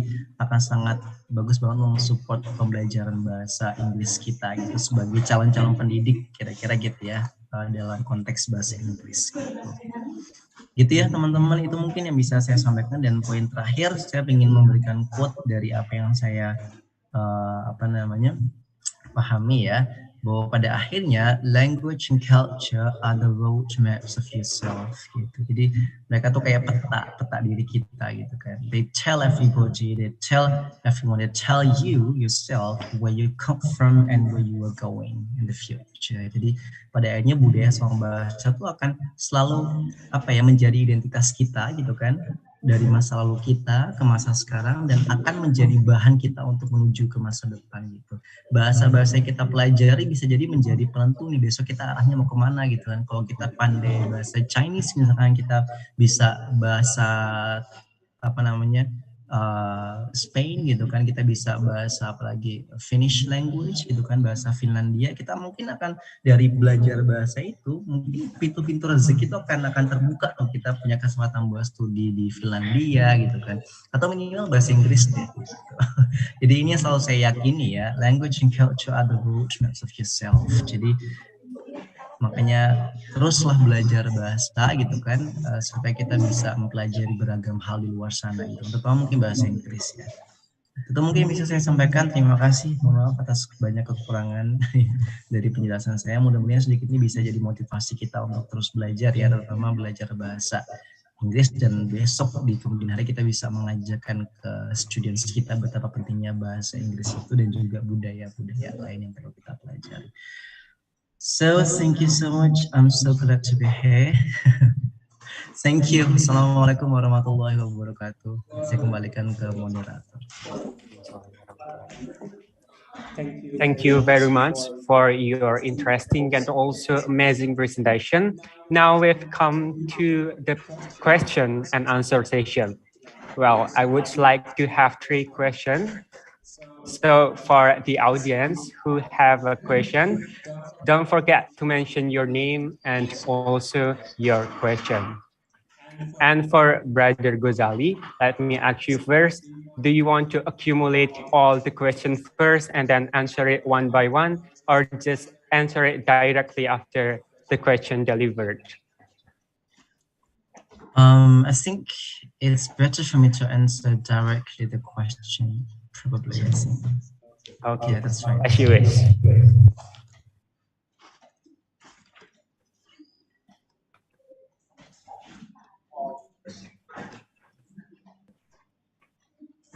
Okay, the first question is come from Hotnida.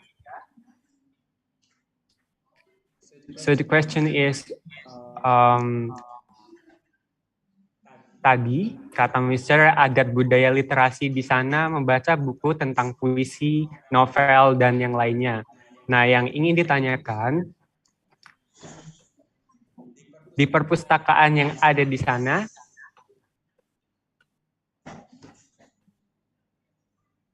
masih sistem seperti apa dalam peminjaman bukunya? Apakah sudah pakai sistem barcode? Terima kasih. Mungkin sistem yang ditanyakan tentang sistem peminjaman bukunya di perpustakaan di luar ini. Begitu.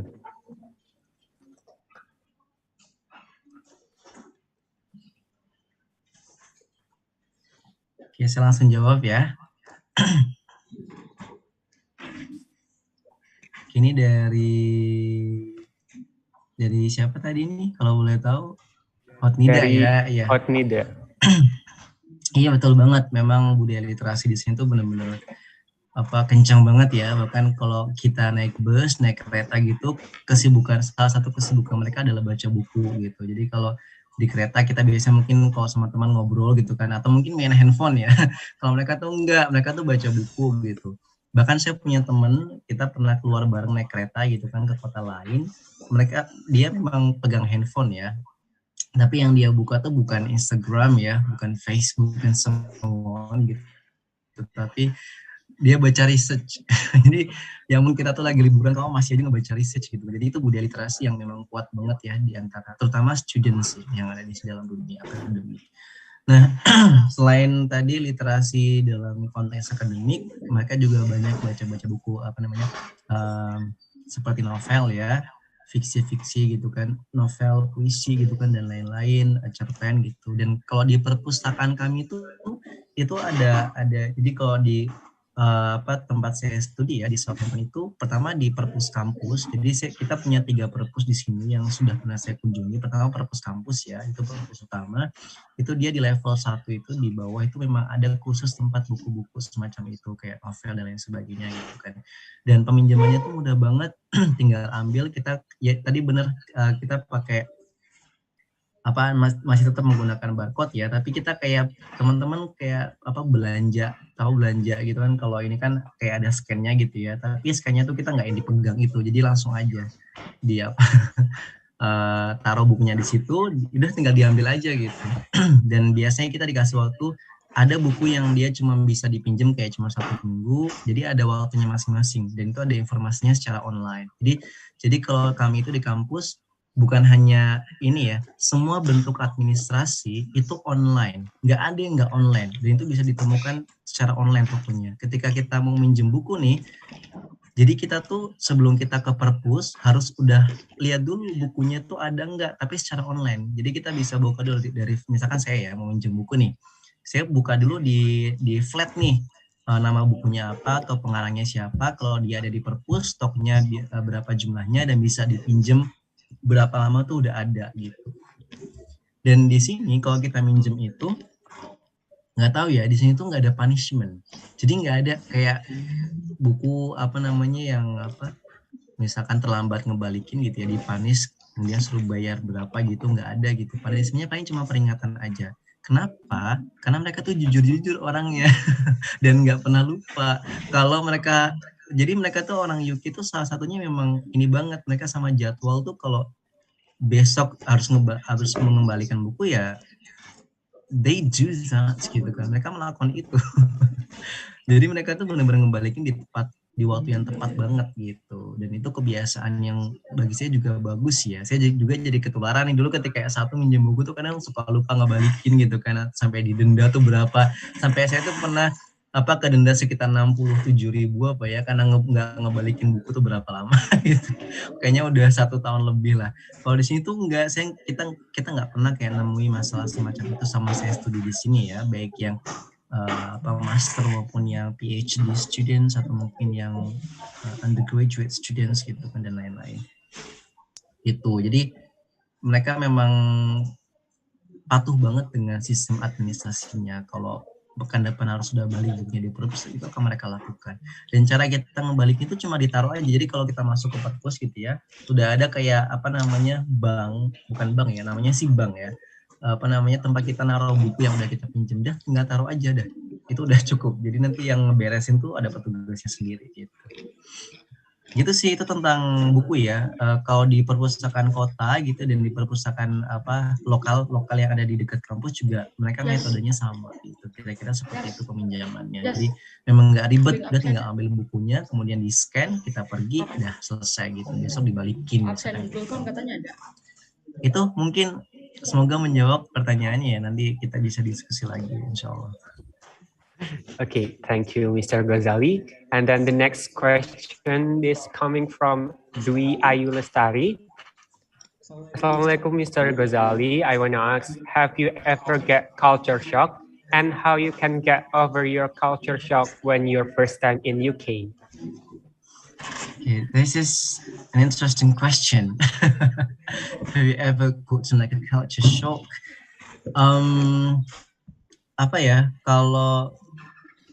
Mungkin kalau secara akademik enggak ya.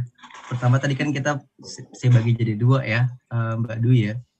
Pertama kalau tentang academic life itu saya enggak merasa ada culture shock apapun, karena saya juga orangnya suka nulis gitu kan, saya suka baca juga, sehingga ketika bertemu dengan mereka ya, jadi udah karena udah terbiasa juga ya.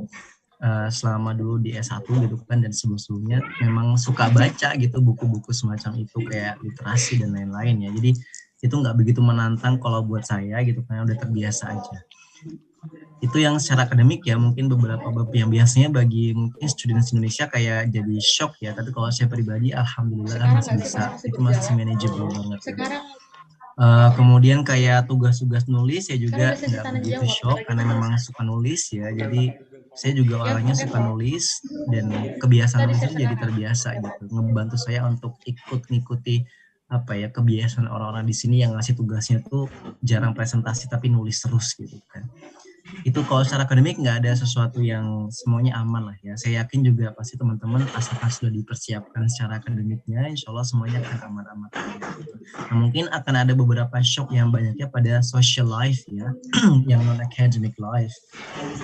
Kayak tadi misalkan mungkin budaya minum ya, misalkan minuman keras maksudnya ya, kayak misalkan alkohol gitu.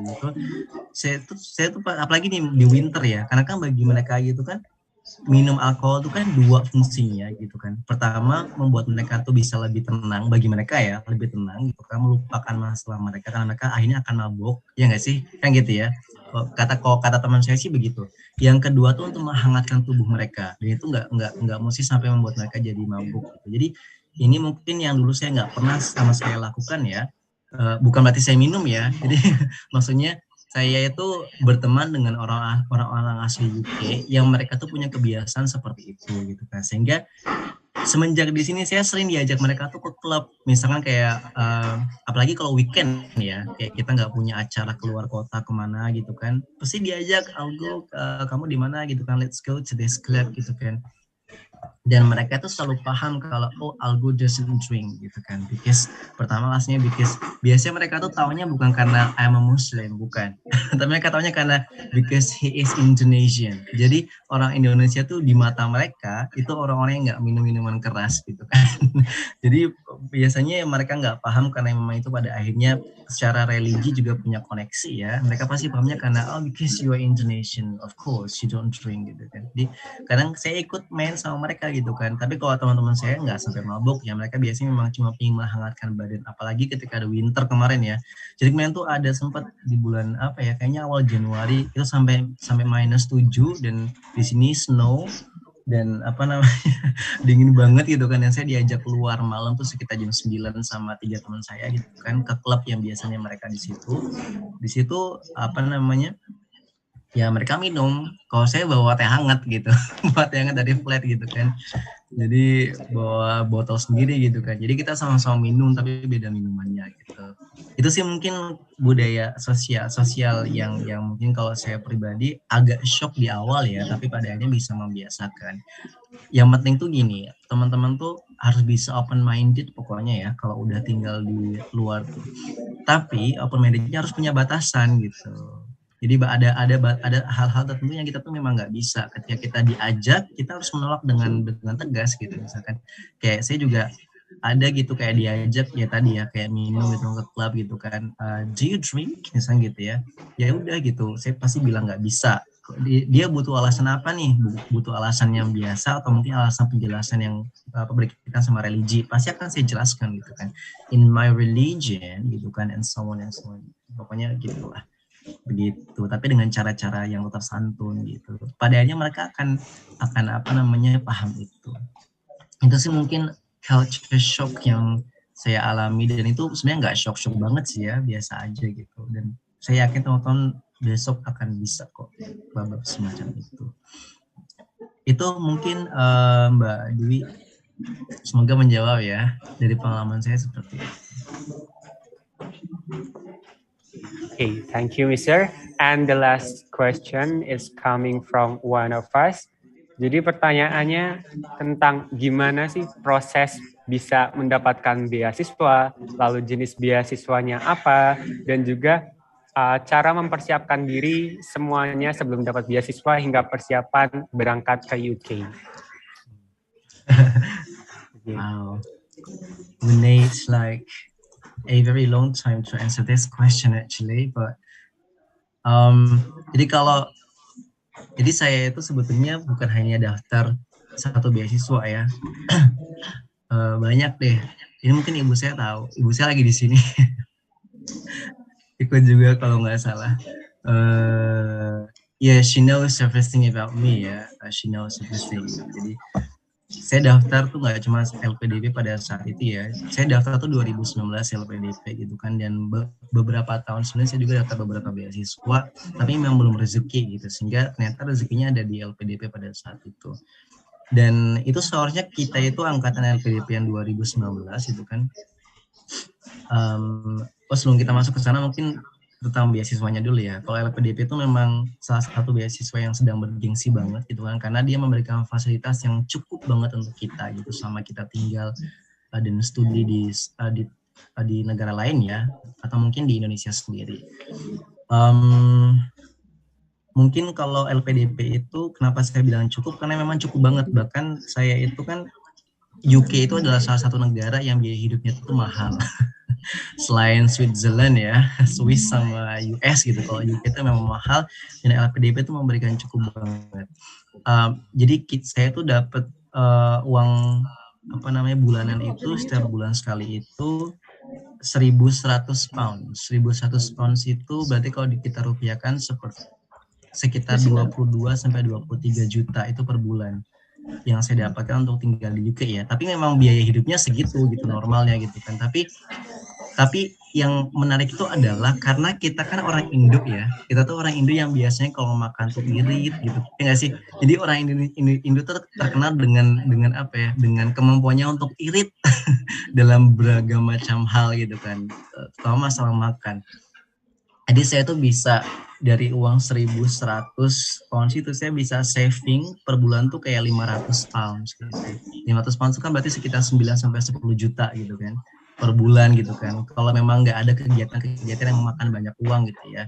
Dan apalagi kalau misalkan teman-teman yang saya punya banyak teman-teman di sini yang mereka tuh puasa gitu kan. Puasa sunat itu juga bagian dari cara kita mendapat pahala gitu kan, sekaligus mengirit uang gitu.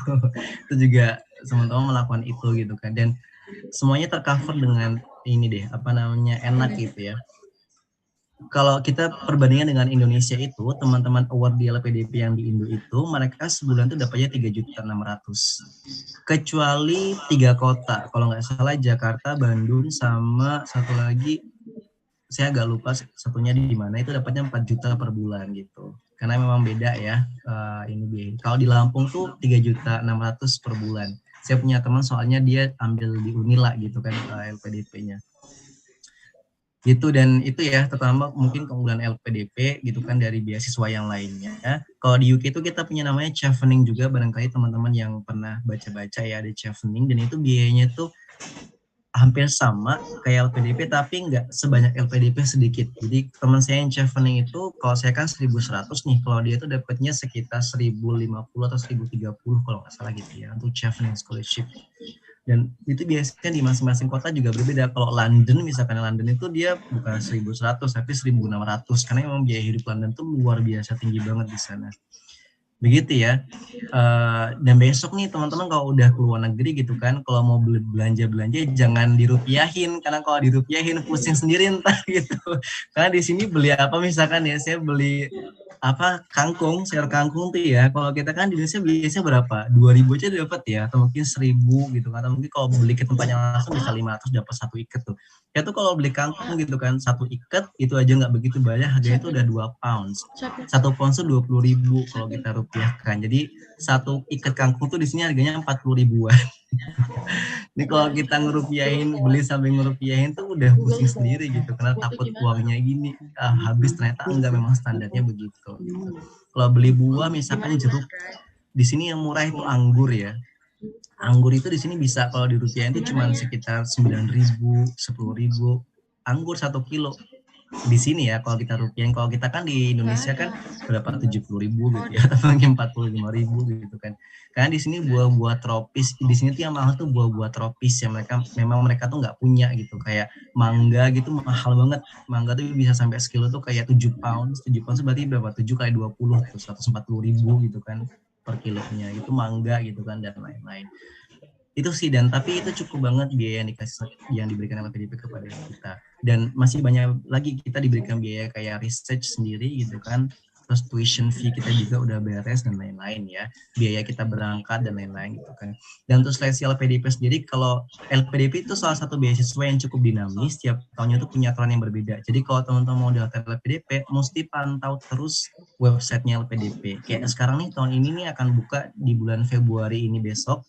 Bagi yang mau coba ya lanjut studi gitu kan, coba daftar, dan biasanya dia tiap tahun tuh buka 2 tahap. Tahap pertama di Februari, nanti tahap keduanya kalau nggak salah di Juli atau Agustus begitu. Saya dulu daftarnya di tahap yang kedua 2019, yang pengumumannya itu di Desember 2019. Dan saya dulu itu ada 3 tahap. Tahap pertama tuh administrasi ya, kayak apa KK gitu kan, kemudian ijazah S1 dan lain-lain ya, sertifikat, kemudian CV kita juga gitu kan, dan lain-lain gitu. Dan teman-teman ini kan, mohon maaf, ini tuh berarti master atau undergraduate nih teman-teman? Undergraduate. Oke, berarti S1 ya. Berarti teman-teman itu masih punya kesempatan buat ikut banyak aktivitas. Jadi gini, LPDP itu, saya kasih bocoran nih, LPDP itu mencari orang-orang yang punya social response yang tinggi. Artinya, akademik itu ya, mohon maaf mungkin maksudnya IPK ya, itu bisa dinomor 2-kan sama LPDP. Gitu. Jadi tapi bukan berarti itu nggak penting ya, karena ada nanti dari kan LPDP itu punya beragam beasiswa ya. Nanti ada yang syarat IPK-nya harus 3,5. Kalau saya dulu kan afirmasi gitu kan, jadi syarat IPK-nya itu tinggi, harus di atas 3,5 gitu. Nanti ada yang IPK-nya harus 3,3 minimal gitu kan, dan lain-lain. Dan maksud saya tadi adalah LPDP itu mencari para leaders di masa yang akan datang. Dan kalau kita bicara leader itu bukan hanya bicara akademik, ya nggak sih? Kita bicara social response yang tinggi. Karena kan pemimpin kan begitu ya, dalam bidang kita masing-masing gitu.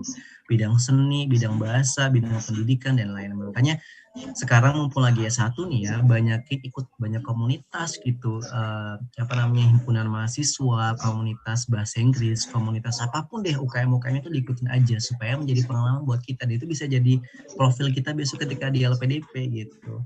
Jadi nanti bisa teman-teman ini kan deh, siapkan yang itu ya. Pokoknya LPDP itu mencari para pemimpin di masa depan untuk Indonesia yang dia punya social response yang tinggi. Itu penting banget.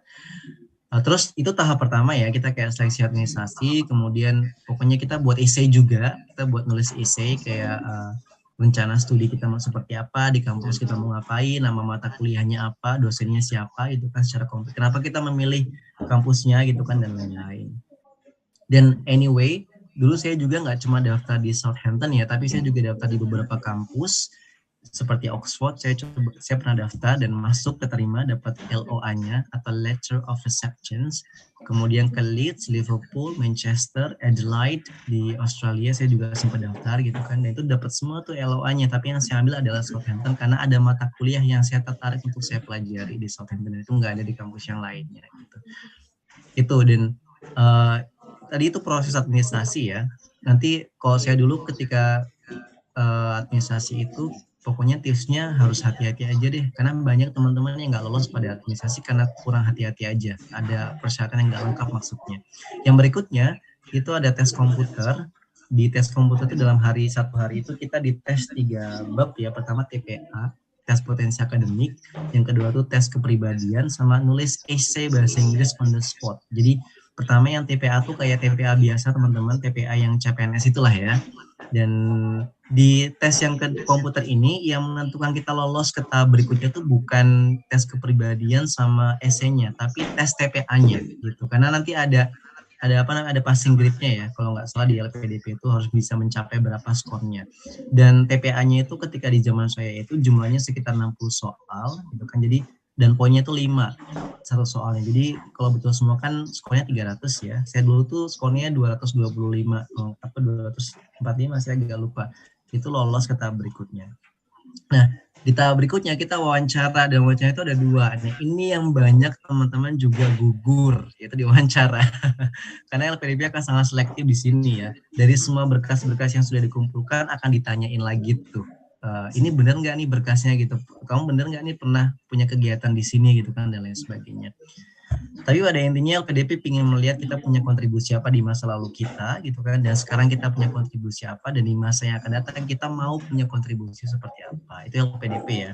Dan ketika di wawancara itu ada 2 tahap wawancara kalau LPDP. Pertama wawancara yang secara akademik, yang kedua wawancara yang dia sifatnya nasionalisme. Jadi kalau yang akademik tuh kayak pertanyaan tentang kenapa memilih kampusnya gitu kan, alasan akademiknya apa gitu, kamu sudah punya judul tesisnya atau belum, researchnya mau seperti apa dan lain-lain, itu tentang akademik ya.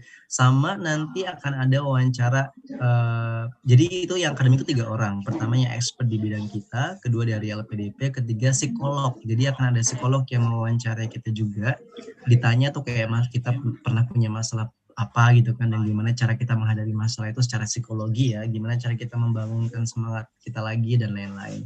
Apalagi yang mau keluar negeri nih, tantangan pertanyaan psikolognya itu akan jauh lebih menantang, karena kita tuh akan dilihat nih mental kita siap nggak nih untuk bertemu dengan budaya-budaya baru yang ada di luar negeri.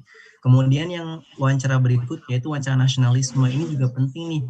Dulu saya inget banget ya pertanyaan yang saya dapatkan ketika wawancara nasionalisme itu kayak bab LGBT gitu kan ditanyain.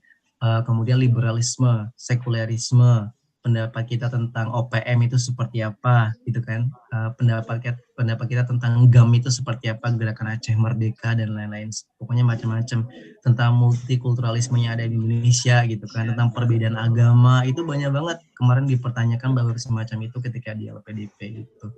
Kemudian pertanyaan silly questions ya, kayak udah punya pacar atau belum gitu kan, kapan menikah gitu kan, dan lain-lain gitu kan. Besok kalau kamu di Inggris ketemu kamu jatuh cinta sama perempuan Inggris, kira-kira kamu mau pulang ke Indo lagi atau mau menetap di sana gitu kan, dan lain-lain.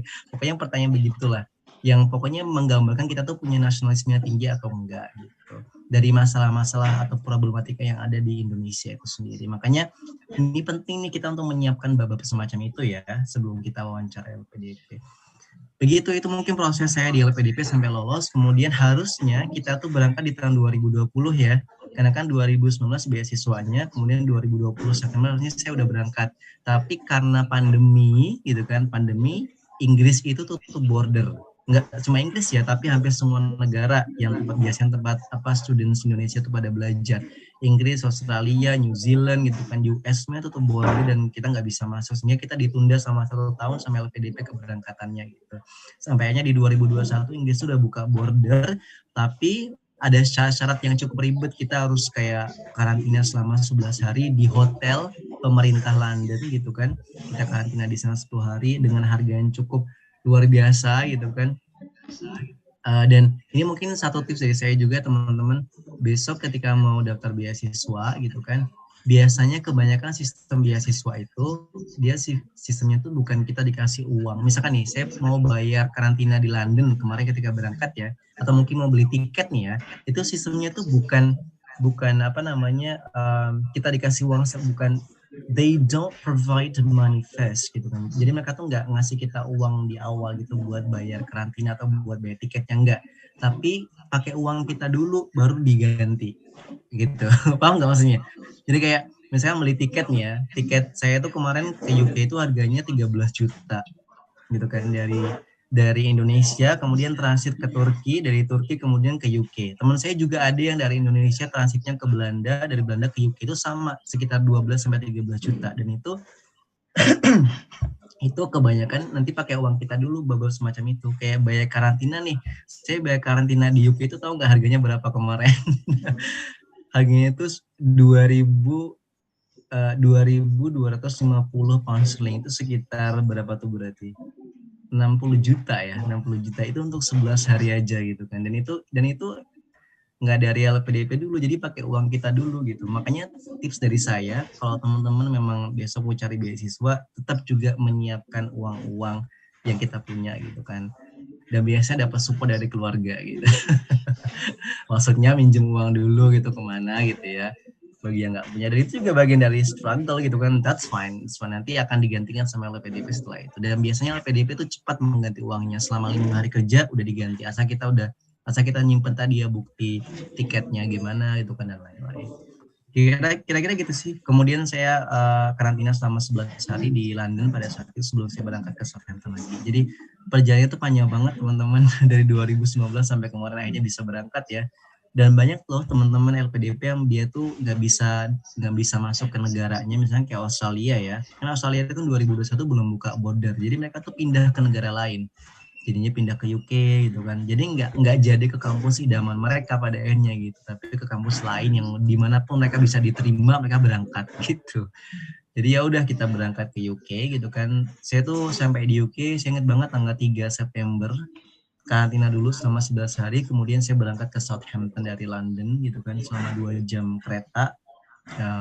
Baru mulai deh petualangan studinya gitu di Southampton sampai dengan sekarang masuk ke semester 2 kira-kira gitu. Dan kita nggak pernah tahu besok ke depan nih akan ada aturan apa lagi ya, karena berkaitan dengan pandemi, dan UK itu lagi naik juga ini kasus COVID-nya ya. Dan saya sempat positif pekan lalu, dan kemarin baru tes lagi hari Kamis kemarin, alhamdulillah udah negatif gitu kan. Jadi kita nggak tahu besok ke depannya seperti apa, tapi yang pasti jangan biarkan virus itu membuat kita berhenti untuk terus belajar deh gitu kan, untuk terus mencapai cita-cita kita gitu kan. Insya Allah akan ada banyak kesempatan. Kira-kira gitu sih tentang ini ya, beasiswa gitu. Dan terakhir tips saya juga besok teman-teman ketika ingin lanjut studi, jangan cuma daftar satu beasiswa ya, tapi daftar banyak beasiswa, jangan cuma LPDP maksudnya. Daftar AAS ke Australia, daftar Fulbright, daftar juga Chevening, daftar tuh ada beasiswa ke New Zealand juga. Pokoknya banyak daftar beasiswa supaya kita itu punya banyak kesempatan gitu. Jadi nggak cuma di satu pintu aja rezekinya, tapi kita mengetuk banyak pintu rezeki untuk melanjutkan studi kita. Kira-kira gitu ya teman-teman ya. Itu sih barangkali yang bisa saya sampaikan. Ini pertanyaan terakhir tadi ya. Ya enggak? Was it the last question? Tadi pertanyaan terakhir. Okay. We've actually still got one question. Do I have to answer that question? We should take a look at the chat. We've got one question from Jenny.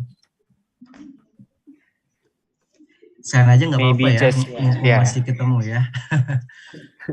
How is the culture in England for cultural issues, whether in terms of religion? Is it a priority for more Muslims and non-Muslim? The people who should feel safe there can count on Muslim finance to the mosque. Yeah. This is a very good question ya. Tadi sempat yang saya sampaikan ya. Kita adalah minoritas kalau kita bicara religi ya, Islam itu minoritas di sini, tapi Islam termasuk agama yang udah berkembang pesat ya di Inggris. Jadi Inggris salah satu negara di Eropa yang Islamnya itu mulai terus berkembang gitu.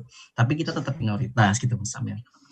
Dan saya tuh nggak tahu ya, kalau kita banyak baca berita gitu misalkan di BBC News itu kan banyak tuh kayak kasus misalkan orang Islam itu di diskriminasi gitu kan, baik secara fisik maupun secara verbal ya dengan orang-orang UK gitu misalkan ya di beberapa tempat. Tapi selama saya tinggal di sini saya nggak pernah mendapat diskriminasi semacam itu ya. Atau mungkin saya melihat teman saya mungkin yang kalau Muslim kan nggak ketahuan ya, kalau mungkin Muslimah nih yang pakai hijab itu kan ketahuan ya. Ya mereka nggak pernah dapat. Selama kita jalan kemana, ke London, ke Oxford, ke Cambridge, ke Manchester, ke Glasgow, ke Bath gitu kan, ke kota-kota lainnya, kita nggak pernah dapat diskriminasi semacam itu. Bahkan karena di sini kan negaranya bebas ya, it's a free country. The UK is a free country, jadi kita tuh sholat dimanapun tuh boleh, orang-orang tuh nggak akan ganggu kecuali memang yang iseng ya. Jadi saya tuh kalau main ke kota, itu kan ada beberapa kota yang dia tuh nggak punya masjid sama sekali ya. Jadi kita sholatnya itu ya, pertama kalau nggak kita masuk ke fitting room, ini cewek-cewek pasti tahu fitting room nih ya, tempat nyoba baju maksudnya di mall gitu ya. Pertama itu pilihan pertama kita. Kalau kita nggak diizinkan buat pinjem ruangan itu buat sholat, kita sholatnya di luar, kadang di pinggir jalan, di bawah gedung gitu ya, atau mungkin di taman. Ya kita gelar sajadah gitu di taman, sholat bareng gitu jamaah. Atau mungkin kalau saya sendiri gitu ya, kayak solo travel gitu kemana gitu ya, ya udah wudunya mungkin pas lagi makan gitu, wudu di tempat kafenya gitu ya, di kamar mandinya, kemudian keluar sholat gitu, sholatnya ya di taman gitu kan, di bawah jembatan gitu, biasanya kayak gitu-gitu kita. Dan itu biasa gitu dialami sama kita gitu, karena memang susah nyari masjid ya, kecuali di kota-kota besar kayak London has got lots of mosques. I think London punya banyak masjid ya. Kalau Southampton punya masjid di kampus, alhamdulillah ya, di kampus kita juga ada, bukan mereka nyebutnya bukan masjid sih ya, tempat ibadah kira-kira gitu ya, dan maksudnya khusus buat Muslim. Jadi itu kita di sana biasanya dipakai buat sholat 5 waktunya terus dilakukan sama Jumatan gitu. kayak kelas biasa dan itu kecil banget. Jadi kalau Jumatan itu di sini ya teman-teman, Jumatan di sini itu di Southampton ya, yang area kampus itu Jumatnya 3 kali. Kayak hari Jumat nih ya, ini sekarang jam berapa sih? Misalkan sekarang jam 8 ya. Nanti Jumatan pertama itu jam 12.30 sampai jam 1. Nanti jam 1.15 Jumatan yang kedua. Nanti jam 1.30 Jumatan yang ketiga. Jadi kadang sampai 3 kali Jumatannya karena memang banyak mahasiswanya tapi ruangannya cuma sedikit gitu. Ruangannya maksudnya kecil gitu, nggak cukup. Jadi kalau pengalaman saya pribadi mainly masih safe dan masih aman ya tentang ibadah-ibadahnya gitu kan. Untuk sholat tepat waktunya. Nah ini juga sholat tepat waktu biasanya jadi tantangan ya karena kan ada mata kuliah yang kadang nabrak waktu sholat tuh. Dan di sini tuh waktu sholatnya tuh teman-teman itu bisa ganti-ganti jamnya.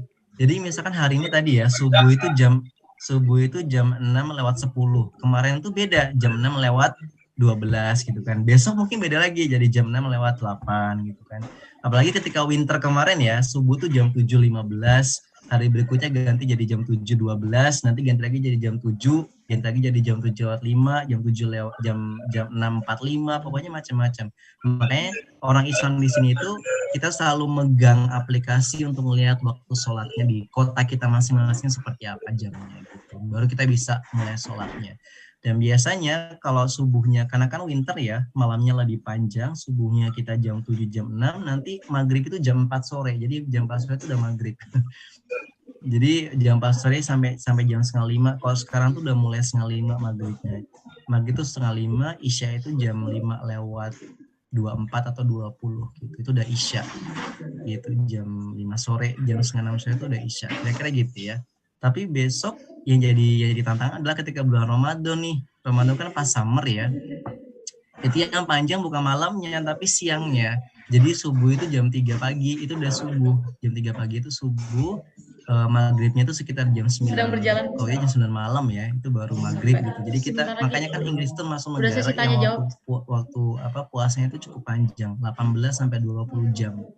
Kalau kita kan di Indo kan 12 jam ya, 12 sampai 13 jam. Kira-kira gitu sih, dan sejauh ini semuanya masih aman berkaitan dengan ibadah gitu, semuanya masih aman. Kalau saya biasanya kalau di kampus, kalau nggak sempat sholat di ruang sholat itu, saya sholatnya di kelas. Saya bisa sholat di kelas gitu, kalau dosennya belum datang, saya sholat di pojokan belakang gitu kan. Sama biasanya ada satu muslim dari Saudi Arabia juga, kita sholat bareng. Zuhur di situ, asar di situ, maghrib di situ gitu. Atau mungkin ada ruang kayak students atau common room ya, kita sholatnya di situ. Jadi basically everything is safe ya, related to religious issues.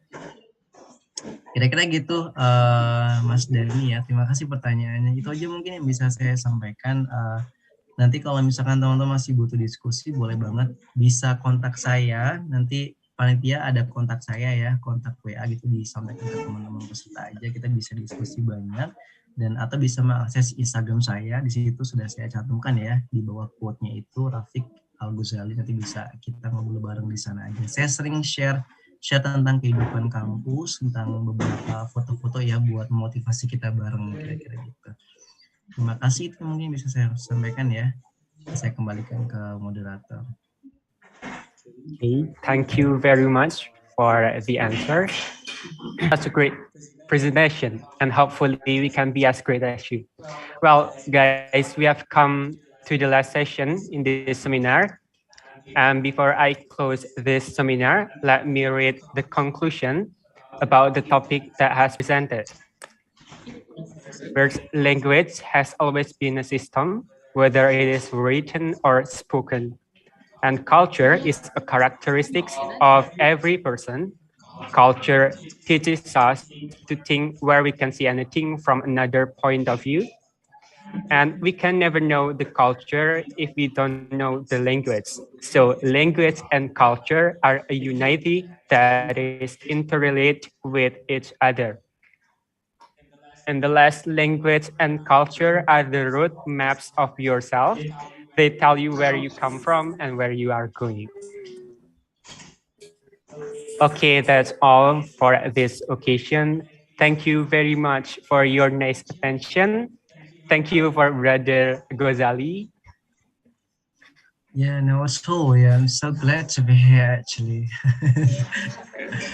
Yeah, I have missed this kind of actually events ya. Sebetulnya pengennya bisa ketemu langsung ya, tapi karena keterbatasan kita, jadi mudah-mudahan next time kita bisa ketemu langsung di Lampung ya. Saya juga udah kangen Lampung sebetulnya. Thank you, Amin. thank you so much for coming. Thank you for inviting me. I'm so happy. My pleasure. Well, guys, I would like to apologize for all the mistake, and for the audience, don't forget to submit the absent.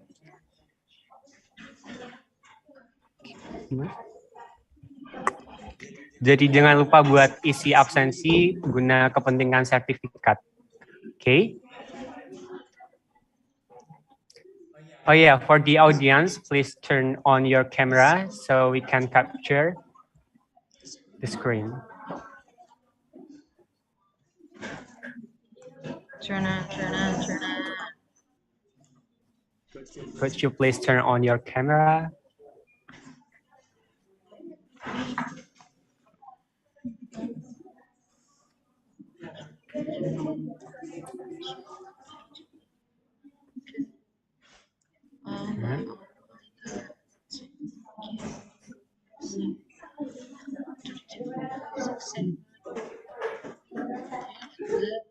Hidupin kameranya.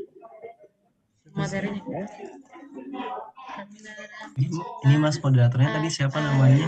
Sorry, I can't remember your name. On cam. My name is Raihan Pambudi. Oh, Raihan ya. Your English is Yeah. good. Thank It you is very really much. good. Yeah. That's very kind of you.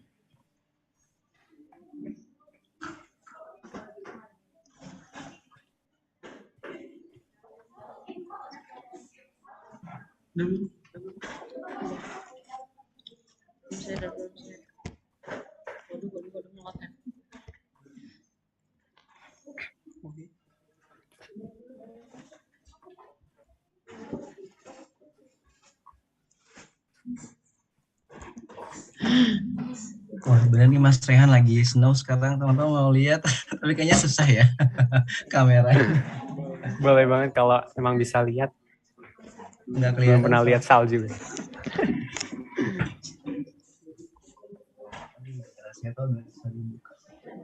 Ya kayak gitulah. Mirip-mirip kayak es serut, mirip-mirip es serut. Kira-kira gitu. Tinggal dikasih marjan. Iya, ini kalau winter tuh biasanya sampai Maret nanti ya, pertengahan Maret tuh baru mulai masuk spring gitu. Oh. Udah yuk. 1, 2, 3.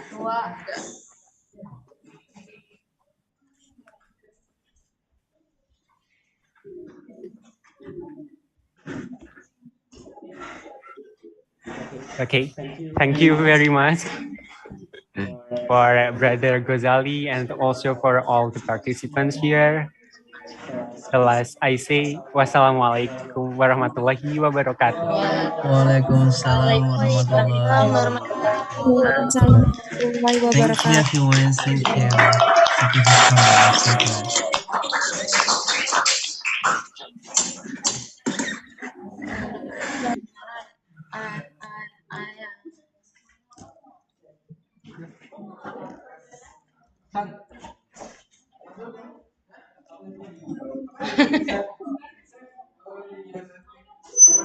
Untuk audiens